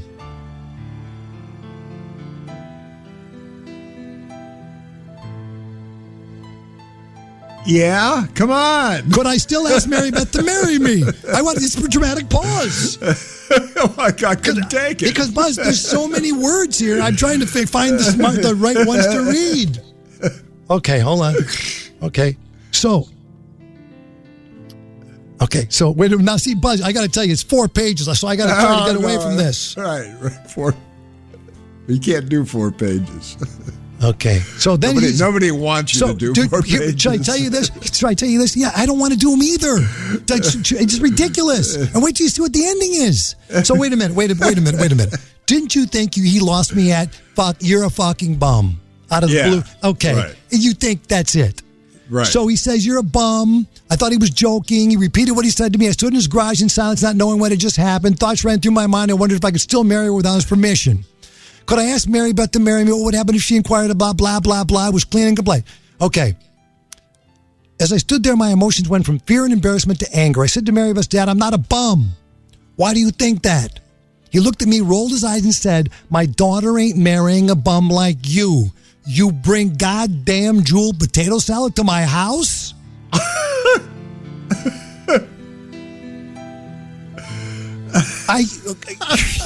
This is bull. None of this is real, man. I'm telling you, this is not real. That's not real. It just came apart. Right there is where it came apart. As I started for the side door, his mother came out. They stood to try to block me from leaving. I started walking towards the car. As I turned to yell something back at them, a white object headed towards me in a flash. I ducked only to hear something hit my windshield and explode. Mary Beth's dad had thrown the container of Jewel potato salad at me and yelled out, Take your effing potato salad, you effing bum. Buzz, see what I mean, right? Well, he's a frustrated writer. He asked me. Yeah, he asked me not to give his last name. Hey, pal, I should give you a last name. You just wasted 10 minutes of my life. 10 minutes of my life in this audience's life with this stupid story. I'll never get your blessing till the day I die. Suffer love, my friend, but the answer is no. Why you gotta be so rude? Don't you know I'm human too? Why you gotta be so rude? I'm gonna marry you anyway. Marry that girl. Marry you anyway. Listen, let's get some football up in here. My rowdy friends drop in on Monday night. Don't believe that. Now, Buzz, I'm not jumping to conclusions, right? You think the same thing, right? That guy's full of crap. Yeah, I don't believe it. No. There's no. I'm mad at myself for even reading it. And by the way, there was 2 more pages. I mean, he just, he just wants to write something, and here you read it. He's a writer. I'm ready for some football. I don't know how it's going to play out. I didn't see much of the game. Did you see any of it? The opening with the Kansas City? I would have watched that. Somehow I didn't know it was on TV. Yeah, I thought they were all on Sunday. No, they opened up on Thursday night. And I would have watched that because, I love Patrick Mahomes. Yeah, he's a thrill to watch no matter what's happening. Yeah. I can't wait. So it's starting. I don't know how long it's going to last, but at least the NFL is back to some kind of normality, I think. I hope it is. And and what about all the people urging us to, for a number of reasons, boycott football, boycott the NFL? And they have all these reasons, and half the reasons I agree with. They shouldn't have done that. No, I don't like that. But I'm telling you, I'm a football fan. If there's a football game on, I'm going to watch it. Yeah, I'm going to watch it. That's just the way it is. There's no question about it. And Tom Brady. I can't wait for the Buccaneers to show up and see what happens with Tom Brady. Yeah. I'm with you. Right? Whenever you said Buccaneers, and I think of the little kid who goes to the door, and the dad says, "Oh, you're cute. What are you?" "I'm a Buccaneer." And he goes, "No." Now see, I can't even tell. I can't even tell a kid's joke. Is it the one under their bucking hat? Under my bucking hat, yeah. I can't even tell a kid's joke. It's so weird because I literally drifted off thinking about that stupid joke I knew when I was 5 years old. Okay, to you, here's where we left off talking about football, because when NFL comes, to me... Where do they hide their Buccaneers? Under their bucking hats. There you go. All right. To me, the NFL has always been about... The minutia, the facts, the stories behind the drama, that's what I really like. The score at the end of it, I don't really care. I like the drama. Here's where we left off talking. This is so funny because I'm looking in the computer when we got a computer. And I'm looking through the computer and I'm looking under NFL and things like that, football, and I come across this. We were discussing when the movie Behind the Candelabra came out. Do you remember that movie? Do you know what I'm talking about? Yeah. Okay. The Liberace. There you go. The Liberace movie. Right. The Liberace movie. And what came out of the Liberace movie that never ceases to amaze me? Do you know Scott Thorson? No, not Boober. Scott Thorson, for people who don't know, he wrote the book the movie was based on, starring Michael Douglas. It was directed by Steven Soderbergh, and the book was written by Boober, Scotty Thorson. This is a taste of Boober. So, Scott, what brings you to Las Vegas? Oh, well, I'm hopeful of becoming a veterinarian someday. Oh, well, Scott, that's a highly competitive field. I mean, it's kind of dog eat dog. Well, what I think you really need is someone like me to stand behind you and thrust your career in the right direction. That's right. That's Libby. And remember, Liberace played by Matt Damon. Matt Damon played the part of Boober, Scott Thorson, Liberace's lover, and Michael Douglas himself played Liberace. So, do you know where I'm going with this or not? No. Okay. I have no idea. What came out of that movie that had anything to do with football? Oh, I don't know. I barely remember the movie. Okay, something came out of it that had something to do with football. Oh, I almost got it, but no. I'll give you one more hint. Something came out of that movie, Behind the Candelabra, which, by the way, is a great movie. I mean, Michael Douglas, Matt Damon. Yeah, they nail it. Yeah, they nail it. It's unbelievable. Yeah, one more. It involved the Green Bay Packers. Oh, no. Okay. Here comes the flashback. Are you ready? Yeah. Instant flashback. This is Michael Douglas from the movie Behind the Candelabra, leading us off into this segment. You know, I am so sick of getting fan mail about my engagement to Sonia Henney. As if I would marry an ice skater, please. I mean, those thighs. No, I was a goner from my first time. He was a Green Bay Packer. He came to hear me play in one of my saloons. I mean, I couldn't miss him. The guy was the size of the door. That's how I lost my virginity. Isn't that romantic? Now, there you go. That's how Liberace lost his virginity to a Green Bay Packer. But then we went on to try to figure out who it could have possibly been. And I'm looking, there's no answer to it yet. So we went through the 1939 Green Bay Packer stats to see, this is 1939. Well, Liberace said he was in a bar in Wausau, Wisconsin, and he met this Green Bay Packer who was as big as a door. That's what he said. I think that's on here. Hold on. And let me see what this is. Hold on. It is romantic, as he tells Boober. Have you seen the photo of Liberace in the Green Bay Packer helmet? Yes. Yeah. All right. So now, the guesses are, they sent me more from the roster. So the story goes that in 1939, according to the Milwaukee Journal story, he was at the Wonder Bar in Wausau, Wisconsin in 1939. The Wonder Bar. We're back live? We're back live. Okay, that was us talking about it. That's where we left off, talking about it, where we went down the roster, and we could not figure out. We were trying to guess by the names which one it could have been.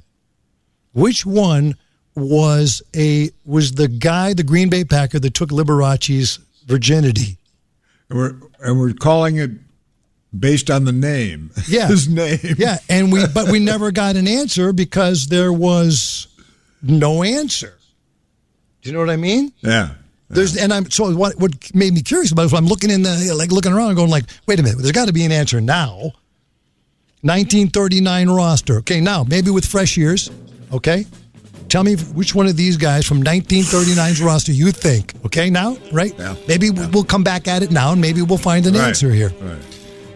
Arnie Herber. Cecil Isbell, number 17. Jimmy Lawrence. Joe Laws. Andy Urim. Stop me when you hear the man who stole the virginity took Liberace's virginity. Clark Hinkle. Ed Jankowski. Number 50, Tuffy Thompson. Okay, I like that. I'd like to go with Tuffy Thompson. I would take if there was a game we're playing, I'd take Tuffy Thompson. Yeah, that's a good one. Right? Okay, so we're going to circle him as possible, and then because someday, sooner or later, this has to come out. 1939, a Packer took Liberace's virginity. Who cares? Everyone's dead. Just tell us. Don Hudson, no way. Larry Bueller. Jimmy Lawrence. Milt Gattenbane. Okay, how about this one? Tiny Engerbretson. I swear. Tiny Engerbretson was number 34. He was 29 at the time. Right. You said there's no consequences, but whoever it is has an entire world of people around them that think they're the greatest things in the world because he was a Green Bay Packer. And now we're going to reveal that he also stole Liberace's virginity. Let me tell you something. If I'm the guy that was lucky enough to be in the Wonder Bar in Wausau, Wisconsin, and I got to do it, I would be telling you that story till I'm dead. Guess what I did? Hey, you know what? And here's the weird thing. I'm not gay, but you know what? It's Liberace. Kind of hit on me. And I nailed him. What, you and Liberace, JB? Me and Liberace. I'd be so proud of that story. But here, no, you don't understand something. I didn't just nail him. I took his virginity. Right. Oh, excellent. And that becomes the Packer legacy for that player. Yeah. And they said, I remember in the movie, he says he was as big as a door. So we were looking at people, we were trying to even find pictures like who is as big as a door? Big as a door. Tom They all Greenfield. are. So right now I'm circling the names you said. Tuffy Thompson. Right. How about Tiny Engerbretson? I like it. I like the last name, quite honestly. Engerbretson. LaTwinkle Macaulay. Well, they're all, they could all be first. Goofy Yeah. Foot. Yeah. Him for sure. Who is it? Goofy Foot Tim. Yeah. Michael. Okay, this is a list that's attached to this form. Michael Handorgan. No. Really? That can't be a player. What team? Michael. Yarnell Yap. There's no way Yarnell Yap. Behind the Candelabra. I'm going to watch that tonight. I guess we're never going to find out who it could be. Are you sure it couldn't be Gackel Olkenschner? No, that can't even say that. Could be. Dick Wilt? Absolutely. Dick Wilt. Bernice Dump. That's...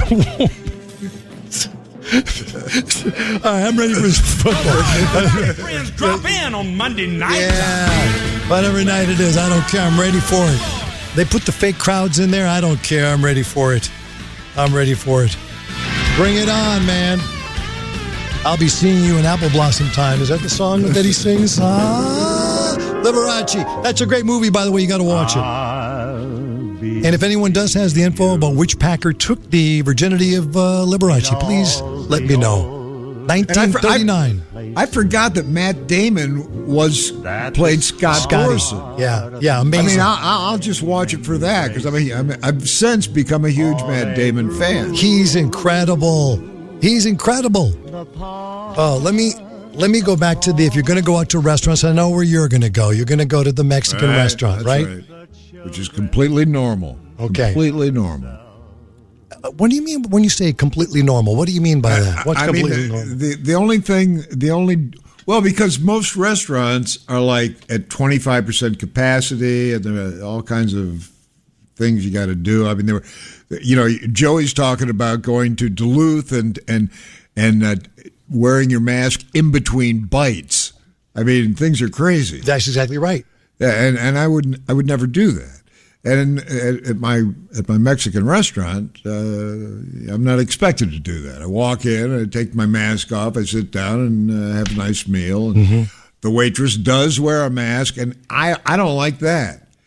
I mean, I like to see people's faces. Yeah. And you can't. I mean, how can you even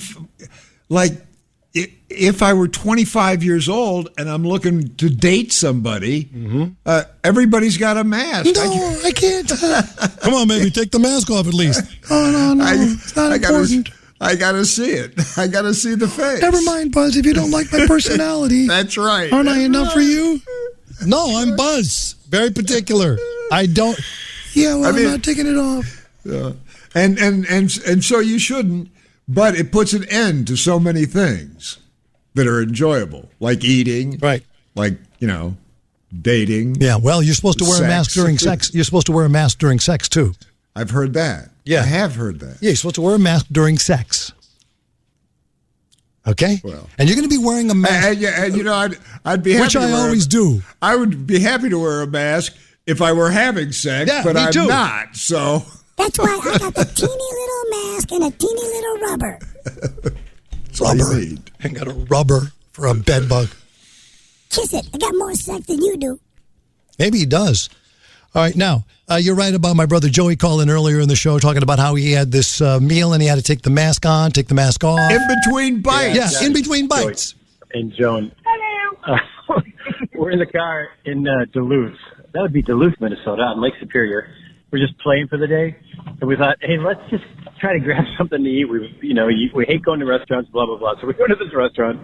It's like going into a war zone. It's like everybody's behind plastic. The lady asked us about, hey, do either of you have COVID symptoms? It's like, yes, I do. Yeah, we do. That's why we're coming here, because we want to spread them. I just want some chips and some nachos. Yeah, and he had to go, and he went on to say that he had to take a bite, put the mask back on. Yep. Take a bite. It's ridiculous. Ridiculous. And then you can walk into some restaurants and you wouldn't know that there's anything wrong. Nobody's wearing a mask. Have a seat. Here's a beer. It's in the suburbs. Well, I know. Yeah, where it's dangerous out here. Let me tell you something right now. Did you ever taste water? It's awesome. Whew. I'll give it a shot this weekend. Yeah, try it. It's honestly, it's awesome. Anyway, that voicemail from my brother Joey made me think, okay, this is no way I'm going to go deal with this. And then I saw the do's and don'ts of wearing a face mask at restaurants during COVID-19. The do's and don'ts of wearing a mask and going to a restaurant. Never set your mask down on the table. Where do you place it? Putting your mask on the table is a no-no. When you're eating at a restaurant, the last place you want to put the mask after you remove it is at the table. Okay? Got that? Makes sense? Well, you just pull it down. No. See, doctors suggest limiting the number of times you take it on and off. COVID transmitted, where you can occur when even people are just talking. So you have a simple conversation with your friend. Your family can cause droplets to land and contaminate your mask. Do not just put it down. Buzz is getting arrested. I hear the cops. You hear the cops at your house? They're coming. What'd you do, man? Well, it's just their weekly check. Buzzy, all right in there? They like to raid the place on Saturdays. Buzzy, all right in there? Yeah, that's great. I do miss the sound of sirens in the morning. I used to have so many sirens living downtown. Oh my God. Well, here it's very congested because of I'm living in a high-rise apartment building, and there's just like tons of them here. And every morning, somebody's car alarm goes off, and it wakes. I mean, it is so loud. And it's happening at 6:30 in the morning. You're up. That thing gets you up. Yeah, I don't know. I miss it. I miss the sound of it. In addition to hand sanitizer, diners should bring a clean, breathable container like a paper bag or even a small mesh laundry bag to put the mask in. This will keep the mask away from possible contaminants while allowing it to dry. What do you do while talking to your server? What do you do while talking to your server? Oh, see what I mean? I don't need instructions to go to eat. Going out to eat is supposed to be, I'm going out, I'm going to have fun, I'm going to relax. The safest way to protect a server is stay 6 feet apart and have the diner with the mask on. This involves additional risk to the diner as putting the mask on and off can increase the risk of spreading COVID. See what I mean? No, thanks. No, thanks. Carry a second sanitized mask as a backup. Oh, jeez. Slip this one on, handling the ear straps with clean hands instead of reaching for the mask that's already been worn and possibly contaminated. Face mask accessories like chains and lanyards, similar to eyeglass chains, are becoming very popular to hang the mask from your neck when not in use. That's what I do. You can't. These chains do not prevent your mask from being contaminated if it is pulled away from your nose and mouth. I know. What do you care? The only one's getting it doesn't need it. I don't care. That's right. First of all, I don't have the virus. Oh, you don't know that.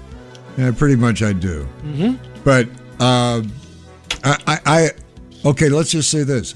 Go ahead. I assume I don't have the virus. Okay. Because I don't come in contact with anyone. I mean, I don't worry about it. I wear the mask whenever I need to, just to make other people comfortable, and because you can't, some stores you can't even get into if you're not wearing the mask. Right. So, you have to wear it. You know what? I don't even want to talk about these masks anymore. Here's the thing. Reading all of this, hearing my brother's call, there's no way I'm going to a restaurant. I mean, I shouldn't say that because the restaurateurs, man, they're the ones who stuff are in. And then they say you have to wear one during sex. You have to wear one when you go to a restaurant, and you got to eat. Take it on, take it off, take it off, take it on, take it off. And you have to wear one when you use a public toilet. Flushing public toilets can release clouds of virus-laden aerosols for you to potentially inhale. Always wear a mask when you're going to a urinal, and do not flush them.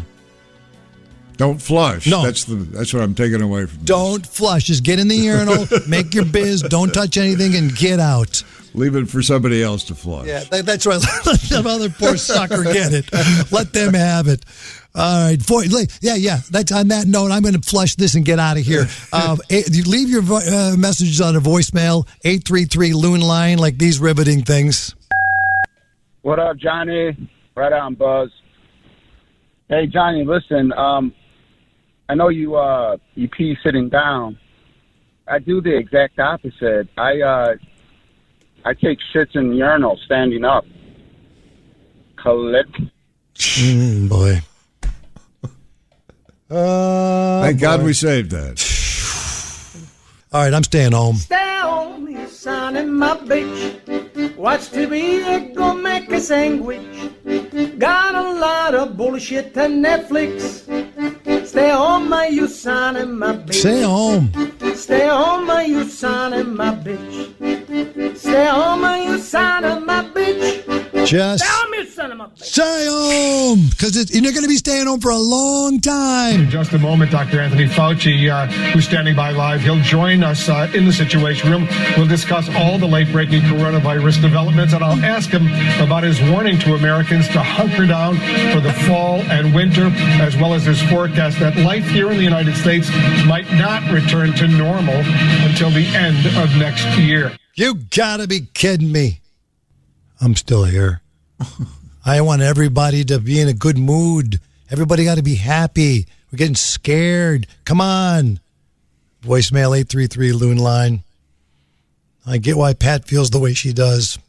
Here's another one from the lady we're calling It's Pat. Then really I'm leaving. Hey, Johnny, it's Pat. I just want to, I guess I'll get right into complaining. I know that Buzz really likes grocery shopping, and I don't mind the grocery shopping. It's the store itself. It's so like you go into the store and there's a cookie cracker aisle, and they must have 500 cookies and crackers. And if you want to find one, a certain kind of cookie, you gotta look and look and look. And if your feet hurt, it's not the greatest. Anyway, and of course they should have a button at the end of each end cap there, in the middle where there's a break.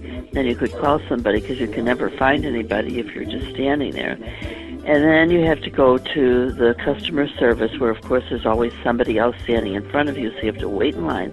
Then you finally, get there after half an hour, and then you finally get your stuff. Anyway, I just don't like, and then they reset everything. Like in the cookie cracker aisle, they'll put something from shelf 5 onto shelf 1. I guess I talked to the manager. He says they do it for the customers, but they do it for the product too, so that the customers, that's what they see. And then, I don't know how often they do this, but they'll reset the whole store. Like I know in the Jewel now, they have all of the paper products on the Osco side. I don't know why, but the manager says it's for the customers that they like it. Well, I don't. And then I don't like picnics. I don't think I've ever been on one, but there was just something about a picnic the other day on the TV, and I thought, oh, God, who would want to do that? They said something about it being romantic, and I thought, how is it romantic? You can't figure out how to sit, and then you're sitting on the ground with bugs, ants crawling around you, and flies and everything. And then you got to eat your food with holding it in your lap, which is not the greatest. No, thank you. Wouldn't want to do it. And then my next complaint is, what is it? I don't remember now. Oh, I guess I'm thinking about weddings lately, because my daughter is supposed to get married in November, except for maybe for this virus she might not. But every time I see something where the bride and the groom, I hope you and Buzz didn't ever do this, but throw the cake in their faces when they're going to feed them. Why do they feed them the cake anyway? I don't get it. What's the point of that? Why can't they eat it themselves? But then they take the cake and smash it into their faces. I told my daughter I wouldn't come if they do that. she told me there, and I told her, I said, and don't get married outside on the sand. Oh my God! So they're getting married in this hotel anyway. So I hate that with the cake. How that ever started, I don't know. There she is. The manager says it's for the customers that they like it. Well, I don't. Always look on the bright side of life. Sitting on the ground with bugs, ants crawling around you, and flies. Always look on the bright side of life. Why do they feed them the cake anyway? I don't get it. Always look on the bright side of life. Later! I gotta go do a thing at a place. All right, numbnuts. We've reached the end of another edition of the Jonathan Brandmeier Showcast. Jesus, why? Tell me why! You can listen to the shit show live stream 24/7 and download podcasts on demand at BrandmeierShow.com. I don't understand you. When you visit, be sure to sign up for email updates. Ain't nobody got time for that. Subscribe on Apple Podcasts, Spotify, wherever podcasts are found. If you want, leave a review. You do, and I'll kill you. Follow Johnny B on Facebook at Facebook.com/Brandmeier Show. You are erect, sir. And leave a voicemail at 833-LOON line for entertaining, not complaining. I hate to complain, but I have to. I'm Jimmy Mack, and if you're into Star Wars, check out my show at RebelForceRadio.com for Star Wars news, celebrity interviews, and more. I can't keep it all in my mind. Thanks for listening to the Jonathan Brandmeier Showcast. Bingo! Click.